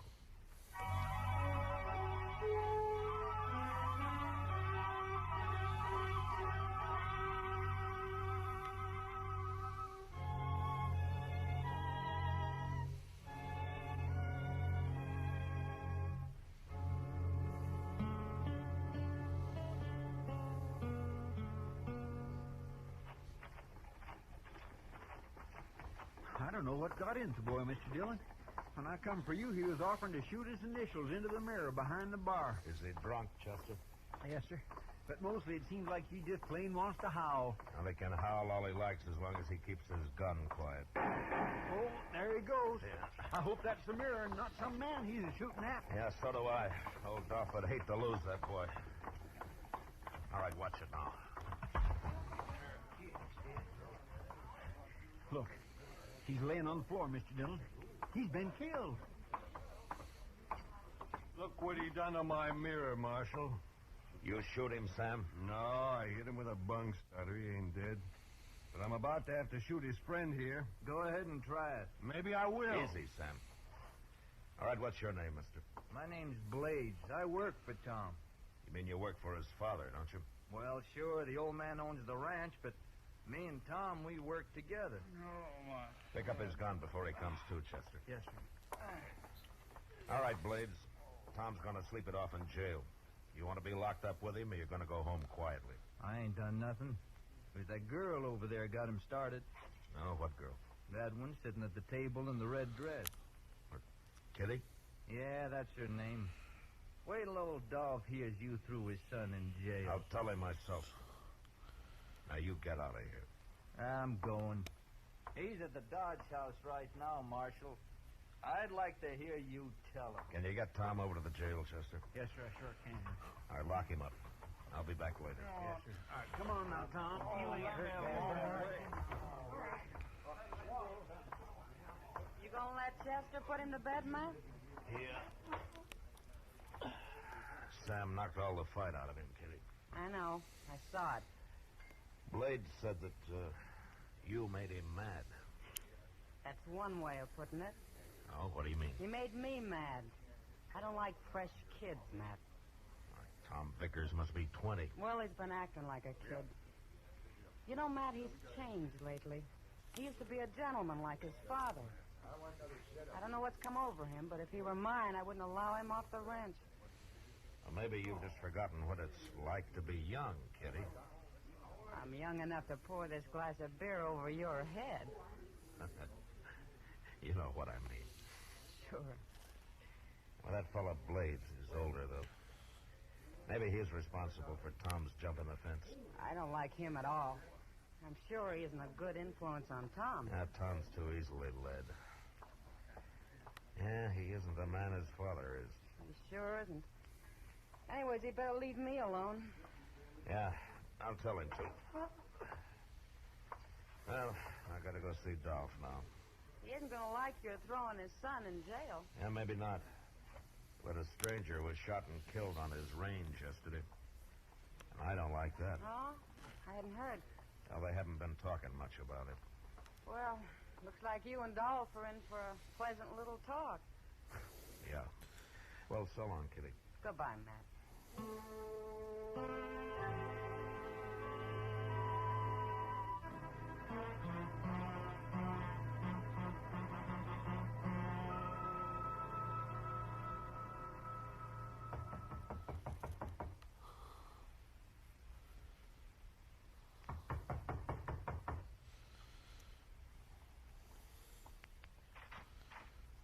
Well, Marshal, come in. How are you, Dolph? Fine, Marshal. I've been sitting here smoking a cigar before I went to bed. Have one? No, thanks. Dolph, I got some bad news for you. Tell me. Tom tried to shoot up the Texas Trail a while ago. Sam laid him out, and all right, now he's in jail. Anybody hurt? Oh, the boy's got a bump on his head, that's all. I don't like the idea of Vickers being in jail. I'm sorry, Dolph. How do I get him out? Well, I'll turn him loose in the morning. No Vickers was ever in jail before, Marshal. Well, it's not that important to me, Dolph. If you want him out now, you can come get him. No? Well, he's done wrong. He's got to pay for it. I thank you for coming to tell me, Marshal. Sure, Dolph, sure.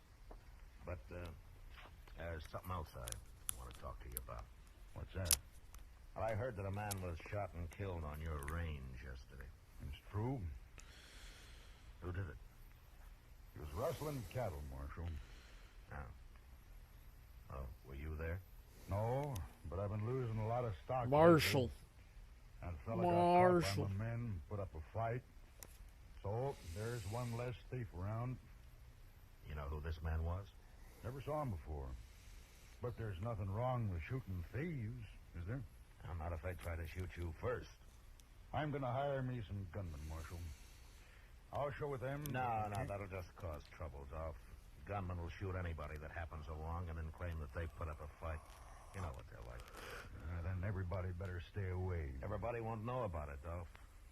You don't want innocent men killed, do you? Of course I don't. But I don't want my cattle stole either.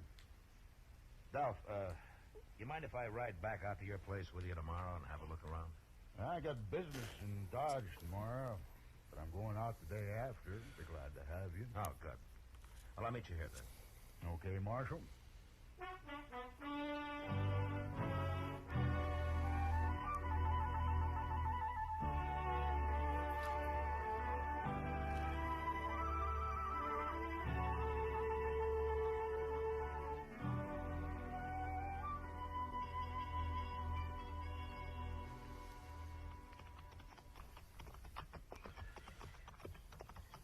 There's some men branding cattle up ahead, Dolph. That'll be Tom and Blades. They got a camp near here. I put Tom in charge of this whole section. They left Dodge yesterday morning early, Dolph. I know. I saw them leave. Oh, you did? They didn't see me. I was sitting across the street. Oh. Yeah, that's Tom, all right. Coming to meet us. He shouldn't stop work just 'cause we ride by. We'll wait here. Puna.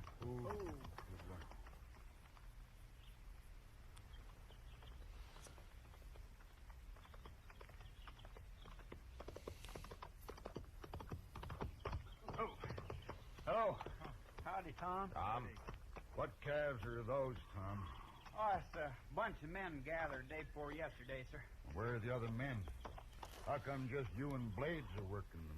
Oh, we got all but about 20 of them branded yesterday. I figured me and Blades could finish them alone. 2 men ain't enough with a bunch like that. It'd have saved time if you'd kept more men to help. Let's ride over there. I want to look at them. Go on. Yeah. Good enough. Blades. Maybe I better stay and help you. Oh, no, sir. We're doing fine. We'll be all through by evening. Your herd's getting scattered now. We'll handle them. Sure, don't you worry none, Mr. Vickers. I ain't worried none, Blades. Tom, next time you keep at least 3 more men with you when you got a bunch this size. Okay, sir, I'll do it. In case you're wondering about the marshal here in Chester, they're going to look things over for a day or so. The marshal thinks maybe he can cut the trail of them cattle thieves. I sure hope so. We ain't had much luck, except for that one. Now go on back to work. I'll ride out here next week sometime. All right. Get that iron ready for another one, Blades. It's red hot now. Come on, Marshal. I'm late enough.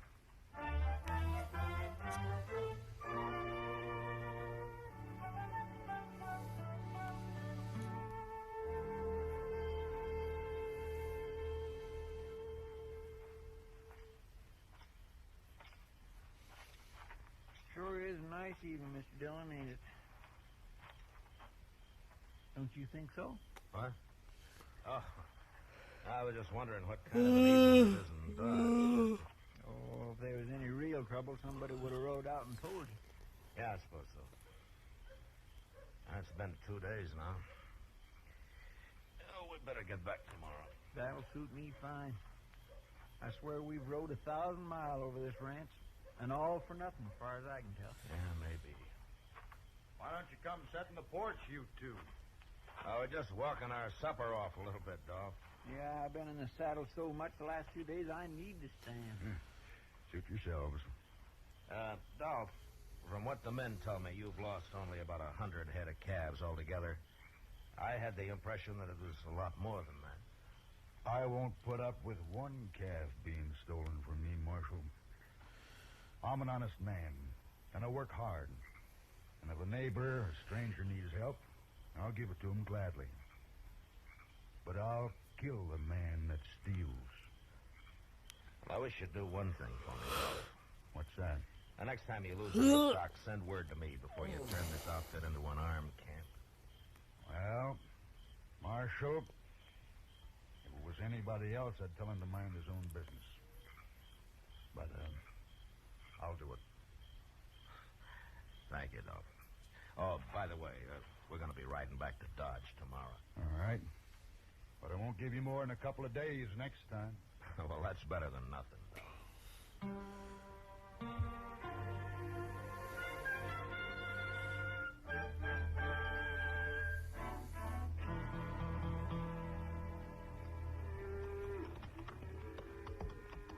Dillon, we won't never get to Dodge if we stop and tally every herd of cows we come across. This is the bunch I wanted to see, Chester. We'll travel as the crow flies from here in. Come on.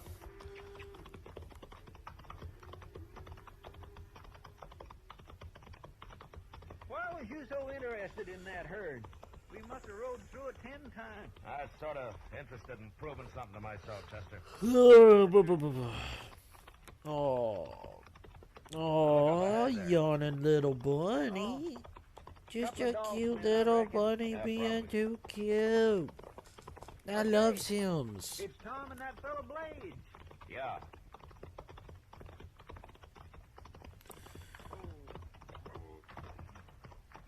Where's my old man, Marshal? We left him at the ranch, Tom. We're going back to Dodge. Empty-handed, huh? Not quite. What do you mean, not quite? Well, Blades, I'll tell you. I just looked over that bunch of stock back there. Just get an entrance base.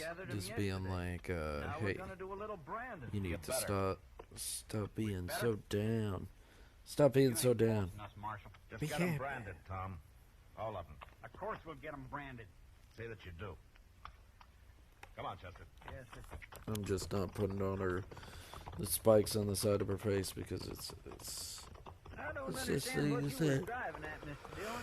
We were working the day we rode by here. Say, now, I didn't notice that. I'm glad I Probably was didn't productive notice about today. You 20 know what? calves in there I'm that are glad I still was unbranded. productive.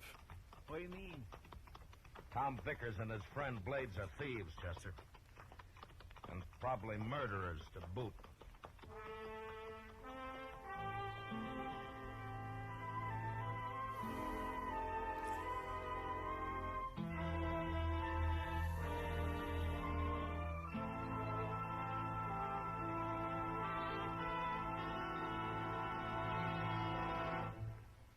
We will return for the second act of Gunsmoke in just a moment. But first, today, good engineers are needed in hundreds of varied fields. You can build a fine career as a trained engineer and at the same time help maintain America's scientific and engineering superiority. For information, write Box 40, Midtown Station, New York 18, New York. That's Box 40, Midtown Station, New York 18, New York. Now the second act of Gunsmoke. I'll probably be streaming tonight. No, my ass.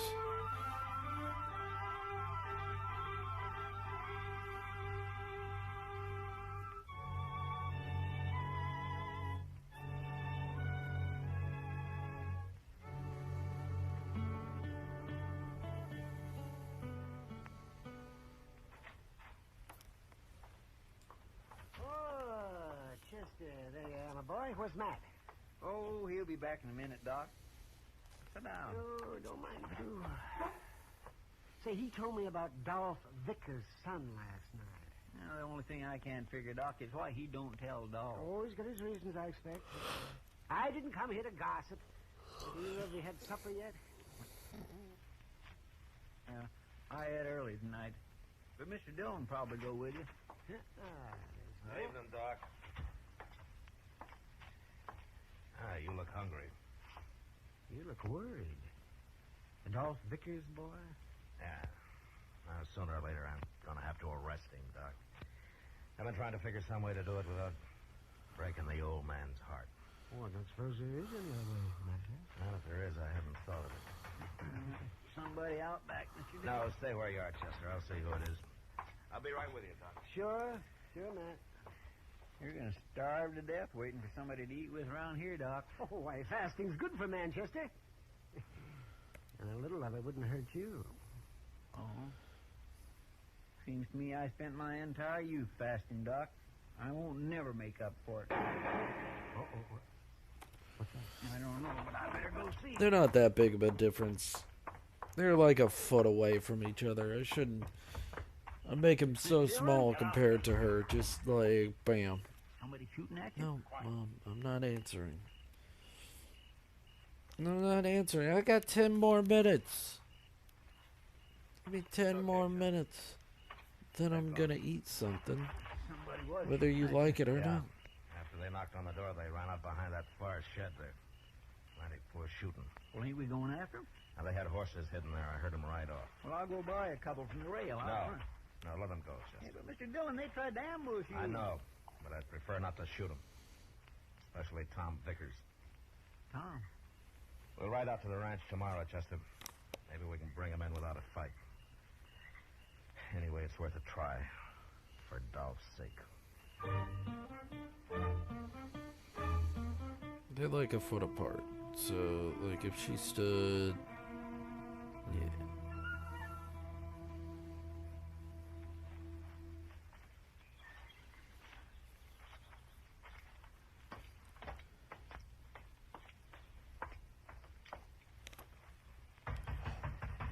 No. No. Give me 10 more minutes, Anybody Mom. home? Jesus Christ.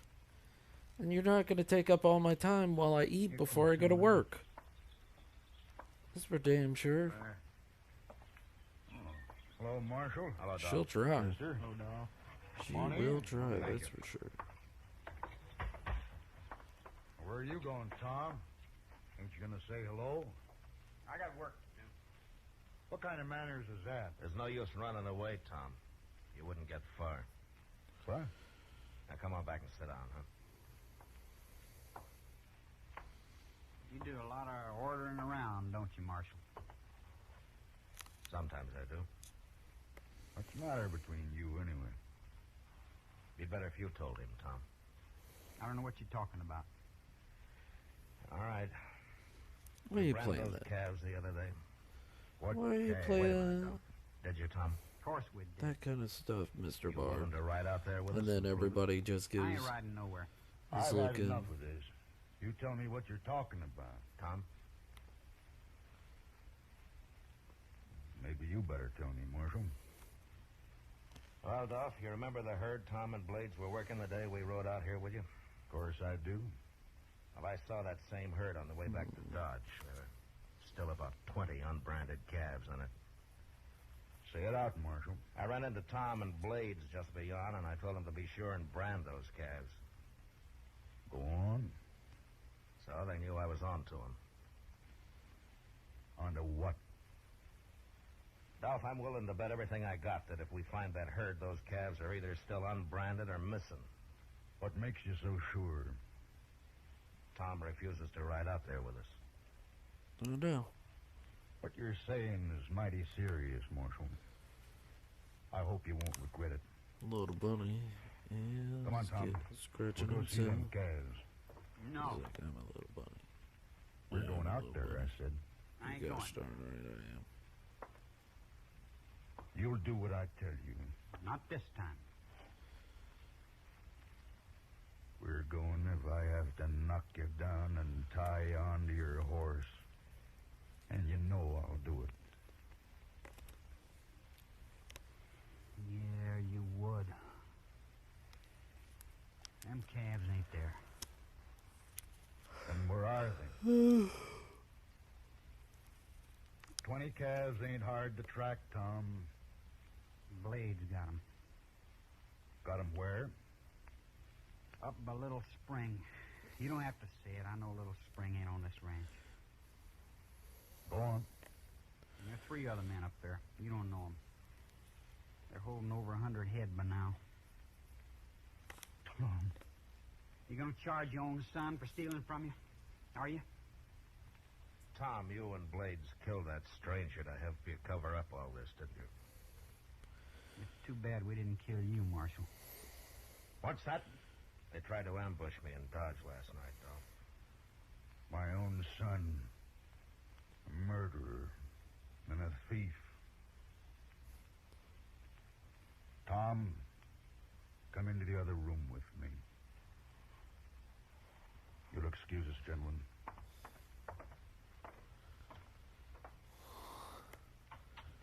He's going to help him get away, Mr. Dillon. Not if I know Dolph, he isn't. I expect he just wants to talk to him alone before we take him to jail. Yes, sir. You know, I feel a whole lot sorrier for Dolph than I do for the boy. I think you should. Mr. Dillon. It's all right, Marshal.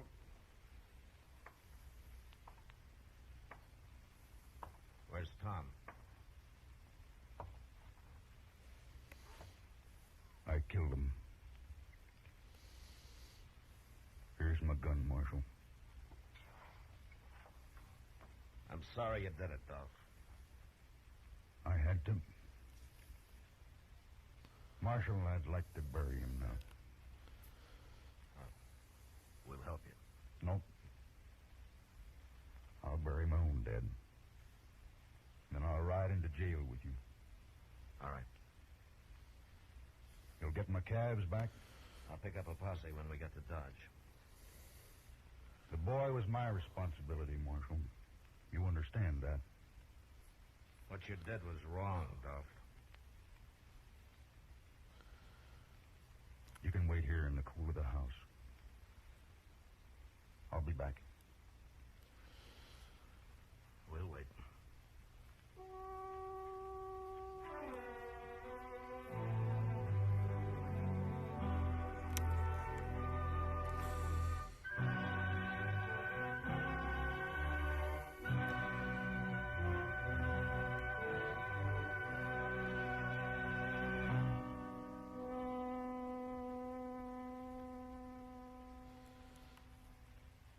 Gunsmoke, under the direction of Norman McDonald, stars William Conrad as Matt Dillon, U.S. Marshal. Tonight's story was specially written for Gunsmoke by John Meston, with music composed and conducted by Rex Corey. Featured in the cast were Sam Edwards, Paul Dubov, Charles A. Baston, and John Daner. Harley Bear is Chester, Howard McNear is Doc, and Georgia Ellis is Kitty. Gunsmoke has been selected by the Armed Forces Radio Service to be heard by our troops overseas. Join us again next week as Matt Dillon, U.S. Marshal, fights to bring law and order out of the wild violence of the West in Gunsmoke.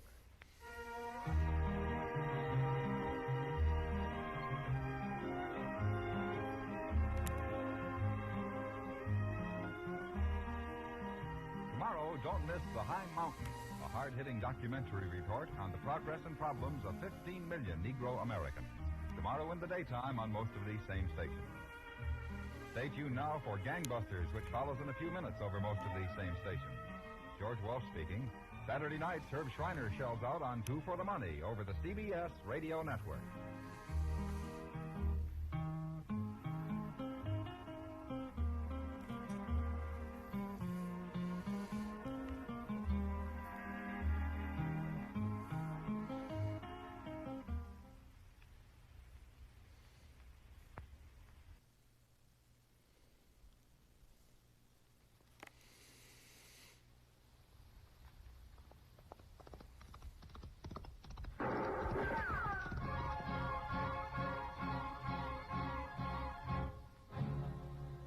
Dodge City and in the territory on West, there's just one way to handle the killers and the spoilers, and that's with a U.S. Marshal and the smell of gun smoke.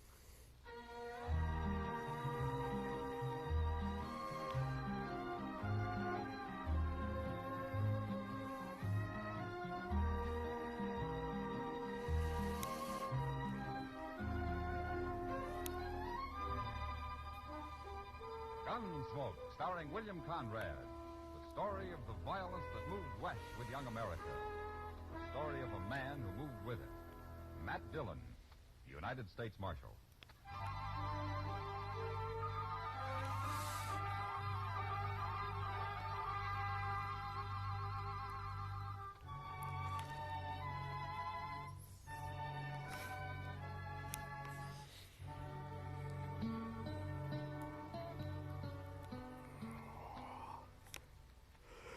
What is it, Chester? You know Tiller Evans? Oh, the mule skinner? Yes, sir. What about it? He's standing out there in the street, Looks like he's about to head down Santa Fe Trail with a big load of supply. Well? Well, I'm just wondering what a nice This hair girl like Mavis McLeod can is just be doing ridiculous. With a man like that. You, jealous, Chester? Oh, no, sir. But Tiller's such a mean, ugly old bull. Oh, why, look at him.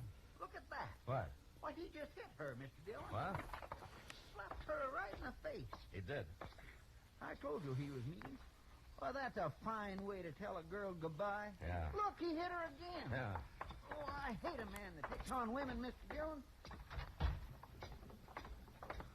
Oh, poor little thing, she's crying. I sure am glad we're doing something about this. I hear anything about you when I get back, Mavis. I'll really whip you. You understand? No. Don't do it. Don't. That's enough, Teller. What are you butting in for, Marshal? Let go of her. This ain't no business of yours. I said let go of her. Okay. I ain't hurting her none. Am I, Mavis? Am I? You see? You got no right to mix in people's private business, Marshal. This your wagon and mules, Tiller? Of course it is. Then get going. Right now. I'm going. But if I wasn't in a hurry, I'd have this out with you right here. I see you when I get back next week, Marshal. Now, Mavis, you remember what I told you now. Well, do you? Yes. What's going on here, anyway? Mavis, has this beast been after you again? Don't you call me names, Kitty. I'll fix you same as her. I can't tell you from one of your mules, Tiller. Now, look ahead. Leave him alone, Kitty. You get up on that wagon box, Teller. Now. You wait till I get back. Buckwheat! Oh my God, Buckwheat, how you been? How have you been, Buckwheat? It's so good to have you He'll be around. away for a few days now. I hope he never comes back. Will you come with me, honey? Thanks, Kitty. I'll make you some coffee. That is the question, Buckwheat. I do have to ask. Is there more Bug Queens? Are there way more Bug Queens than I would expect? No, I feel the same way. Only he's a mite Because too big. Bug Queen 1, 2, 3, 4. It's not Bug Queen, you know, as is. Somebody here. That's just my question. It's like, is there a lot? I am. Is there 1,234 Bug Queen? That's a bad joke. Don't answer. It's a horrible joke. Don't answer. That man should be horsewhipped. He sure should. Such a pretty girl. Thanks, and I'm okay. I've been sick for a while. Ugh. Ugh. Well, Marshal, I don't want to take up your time. I thought Well, it best yeah, to have a kinda. talk before Oh. we, There's so many bugs and so many queens of bugs. I arrived this morning. I'm from Philadelphia, Marshal, and I'm a gambler. Uh-huh. They gamble much in Philadelphia? You know, with the amount of queens, I mean, it makes sense. I suppose. Well, you can gamble. I made all the counts, and yeah, no. It's okay. No. I get the joke. What? I get the joke now. No, that's actually a perfect fucking joke. Because there's so many gosh darn bug queens in nature. Of course. I can handle myself on that. Ant score. queens, you know, bees. No! I don't tolerate anything but an honest game in Dodge. The passwords. Impugn my honor, sir? He what? I haven't lost my passwords yet. Now, just what is it you want to tell me, Mr. France? I have a few passwords, and sometimes I do get a bit screwy with them. When I'm like, which password did I make it here? Did I make it this one? Did I make it that one? You're honored. Just get you into trouble. Oh, also I gotta get my cell phone verification. I've often been accused of dishonesty. Like what? That's also something I don't appreciate, is cell phone identification. Because what if I lose my phone? Or what if I change my number and shit like that? That's all? That may sound Don't like I bragging, need Marshal, to but it's have the best my place cell to get our phone cards. to begin Also, with I'm extremely to lucky. change my cell phone number? Now, you may send a man to watch the deal if you like. That's Mr. Proudfoot here. Better not change your cell phone anytime soon. You run your game, Mr. France. If it's crooked, I'll find out soon enough. All right. But don't get the idea. But no, you're that's gonna actually a shoot down great every man fucking that bothers joke. you, no I matter love how that busy you joke. might be. 1, 2, 3, 4 Do you is want actually a great self-defense joke. and justifiable homicide, Marshal? If it is self-defense. But you take to killing people, even in self-defense, and I'll have to run you out of town. Oh, hello, Matt. But I only know one. Fella's been trying I to only send me know to a one force, bug Matt. queen, I'd and like it's you to take a you. look at it for me when you're through here. She's a Doc. bit This is drunk. Marcus France, Doc Adams. I'm pleased to meet you, She's a Doctor. bit drunk. Of course. So I might make her body a little bit more exaggerated while she's walking. Well, you look peaked. I've had a long journey, sir. Well, now when you get rested up, you come. And see she me, and I'll is get taller some than the good male treats. main lead as well. Oh. So she's taller than Trent, and it shows. Anytime. She is a big gal. I'll be going. I need to finish my laundry, but hope you have a good rest of your stream. Thank you, Bug Queen. You're amazing, Bug Queen. Never stop being awesome and never stop being you. I'm actually about to end stream in just a little bit, but I was just glad to see somebody and glad to see you. I know it's been a while. I hope you feel better. Really, I do. And I hope next time you get to hang out a little bit longer.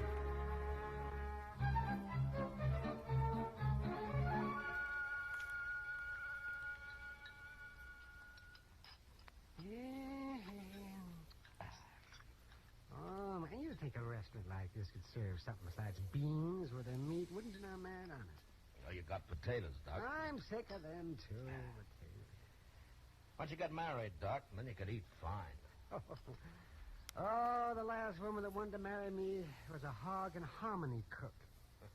I don't think she ever heard of any other kind of food. Why didn't you ever take her out?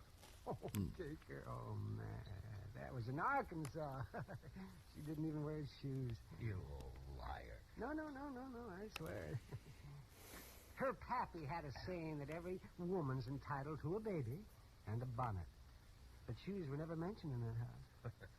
You must have made a handsome couple. Oh, well, of course, I was somewhat younger then. A lot younger, I hope. I was. And good thing, too. They lived in a place called Rip Shin Thicket. Rip Shin Thicket.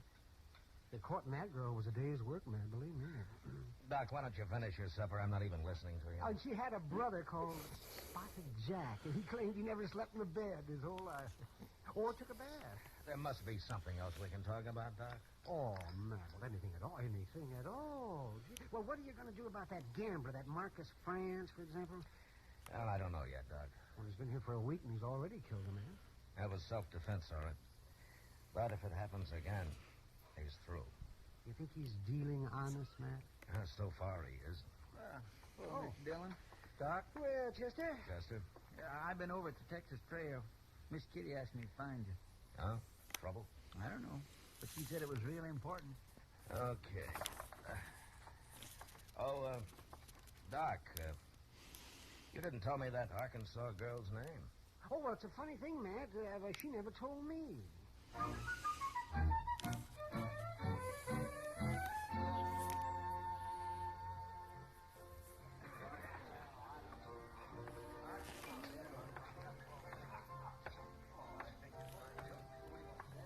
Hello, Kitty.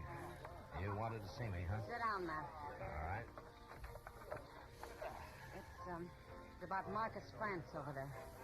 Oh? He's going to be killed, Matt. What? Tiller Evans is due back tomorrow. Well, what's Tiller got to do with it? You remember the day you left when you stopped him from slapping Mavis around? Mavis? You mean Mavis and France? She says she's in love with him, Matt, and she doesn't care who knows it. Underneath, she's scared to death. Well, does France know about Tiller? Oh, Mavis told him. Matt, I don't know what you think about him, but to me, he's the most decent man I've met in a long time. Well, he may be, Kitty. But he's sure causing a lot of trouble. Well, Tiller's gonna kill him. I know he is. You gotta stop it, Matt. Kitty, how did a nice girl like Mavis get started with Tiller in the first place? Oh, she didn't have much choice. The big ape just moved in on her and took over. She's awful young, Matt, and pretty helpless. Now, if she and France is so much in love, why don't they get married? I've thought of that, too.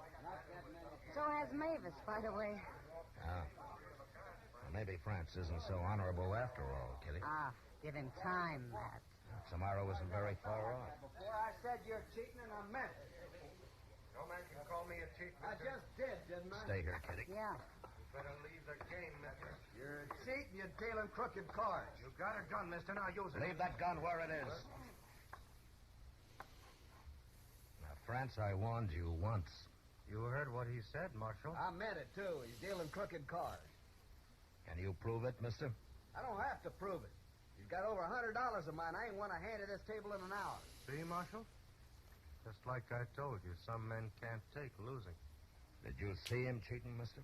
I didn't have to. Look at that pile of money. You talk pretty loose for a man that doesn't have any more to go on than that. Now, why don't you forget about it and get out of here? Forget about it. You heard me. This game is closed for the rest of the night. Well, just as you say, Marshal. Gentlemen, the game is closed. I'll see you later. So what can we put up? Oh, France. You know, egging men into a draw and then calling it self-defense is going to make your stay in Dodge mighty brief. I'll have to chance that, Marshal. How many men have you killed because of that tender pride of yours, huh? Well, it doesn't matter. But there's something I would like to know. What are you going to do about Tiller Evans? Oh, you've heard. Yeah. First time in my life, Marshal. I love a woman. Then why don't you get her out of here while there's still time? Run away from a fight? Tiller's a pretty tough man. You mean he might kill me? And where would that leave Mavis? Sorry, Marshal. I've got to stay. You know, France, I can't figure you at all. There's something wrong with you, and I don't know what it is. You'll find out, Marshal. Soon enough.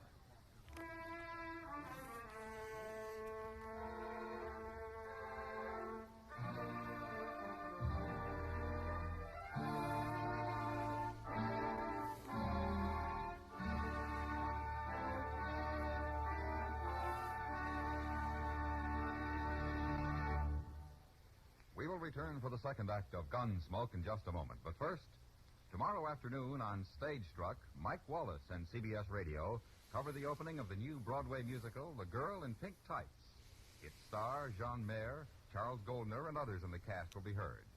Stage Struck on most of these same stations tomorrow afternoon, opening The Girl in Pink Tights, a promising newcomer full of Sigmund Romberg's music.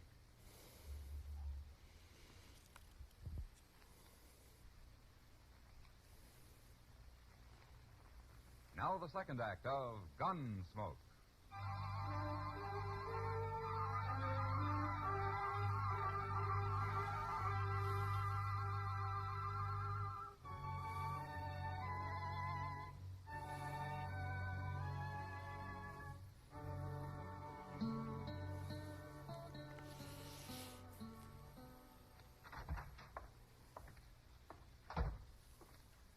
Well, won't be long now, Mr. Dillon.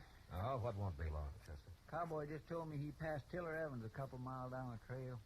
He'll be driving into town directly. Oh. Chester, what do you think of Marcus France? Him?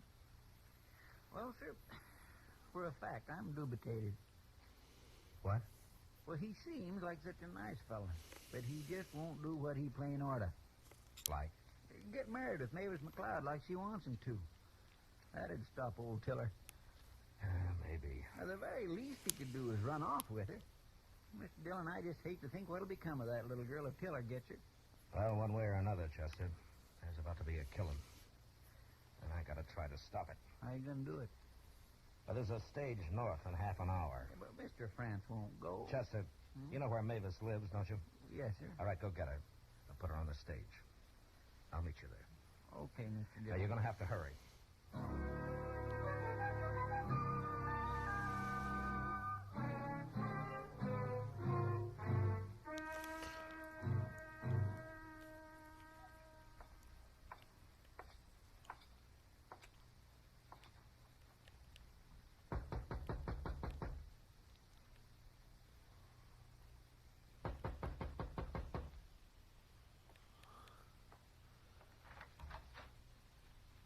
Hello, Marshal. Please come in.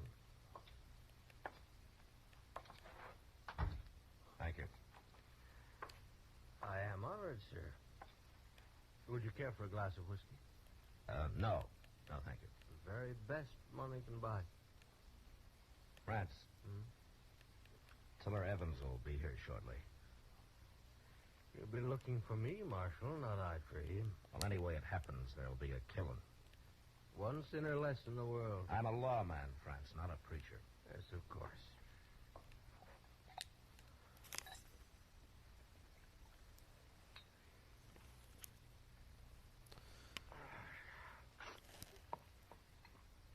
Now, Marshal, I have no quarrel with this man, Tiller. Why don't you talk to him? Well, he's not the kind of a man you can talk to. Well, then put him in jail for disturbing the peace or something. It'll be too late by the time the peace is disturbed. France, there's a stage leaving Dodge in a few minutes. Is there, Marshal? Mavis is going to be on it. What? Now, if you're the gentleman you say you are, he'll be on it with her. You're making a mistake, Marshal. Well, I've made mistakes before. No use arguing with you, is there? Well, if you told me what's holding you back, there might be. Shall we say I never run from a fight? I don't question that. But this time it's different. I don't believe that's your reason. You say goodbye to Mavis for me, Marshal. No. I've just decided you're going with her. I'm sorry. I'm not. Careful, Marshal. I'm always careful. No, you...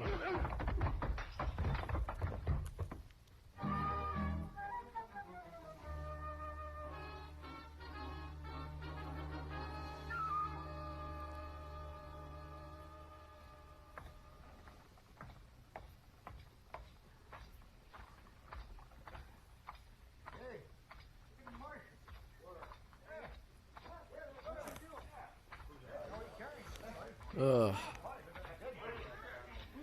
Well, forevermore. You shoot him, Mr. Dillon? Where's Mavis, Chester? She's inside the coach. I'm keeping an eye on her. All right, open the door, Chester. France is going with her. Yes, sir. Marcus. Marcus, what happened? He isn't hurt, Mavis. But he'll be out for a while yet. Why are you doing this, Marshal? Well, I'm a gambler, too, Mavis. And I'm taking a chance that man here of yours is what he says he is. He's a fine man. Well, goodbye, Mavis. And good luck. All right, driver. Yeah. Get this stage out of here. Sure, Marshal. Hold on there! What? Get going, driver. Go on. Come back here! Stop that stage! It's too late, Tiller. You done this, Marshal. Now, take it easy. And that tin horn run off with my gal. And you helped him. She wanted to go. Nobody steals nothing from Tiller Evans. I'll find him and I'll kill him. Both of them. No, you won't. Oh. I gotta kill you first, eh? Why don't you go get drunk and forget about it, Tiller? You helped him. Don't do it. I'll do it. Chester, Yes, sir. take care of this, will you? Yes, sir. Couple of you fellas give me a hand here. We'll drag him over at that trough. Leon, you and Tony, come help me.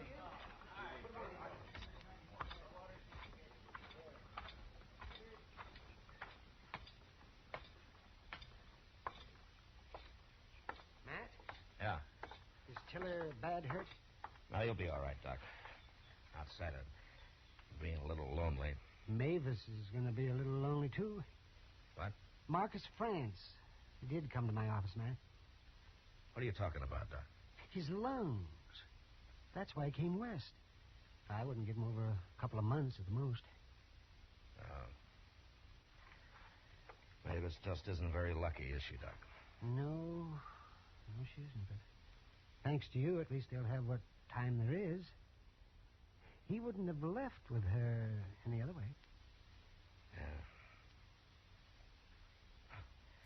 All right, everybody. It's about to be that time again. I don't know who we're going to raid, but we're going to raid somebody. Thank you for coming in. Thank you for staying in. Thank you for being awesome. Thank you for being great, you know. Alex Zander. We'll be fine.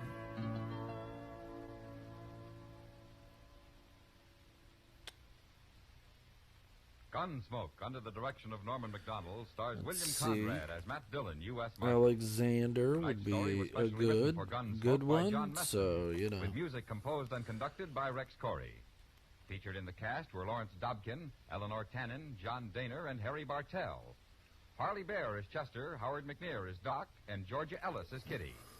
Gunsmoke has been selected by the Armed Forces Radio Service to be heard by our troops overseas. Join us again next week as Matt Dillon, U.S. Marshal, fights to bring law and order out of the wild violence of the West in Gunsmoke.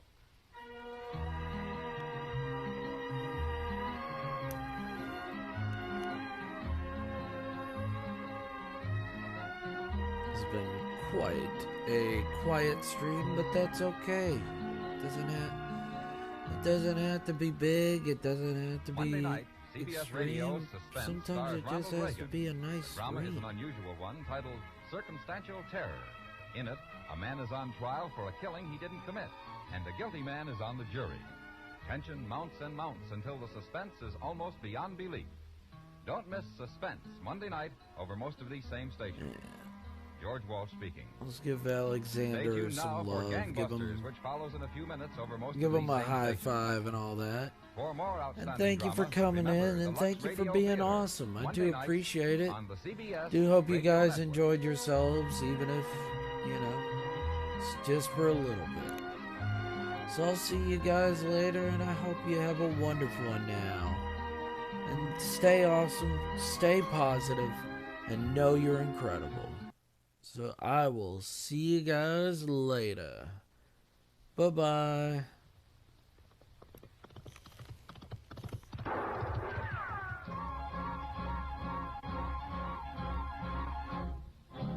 Around Dodge City and in the territory on West, there's just one way.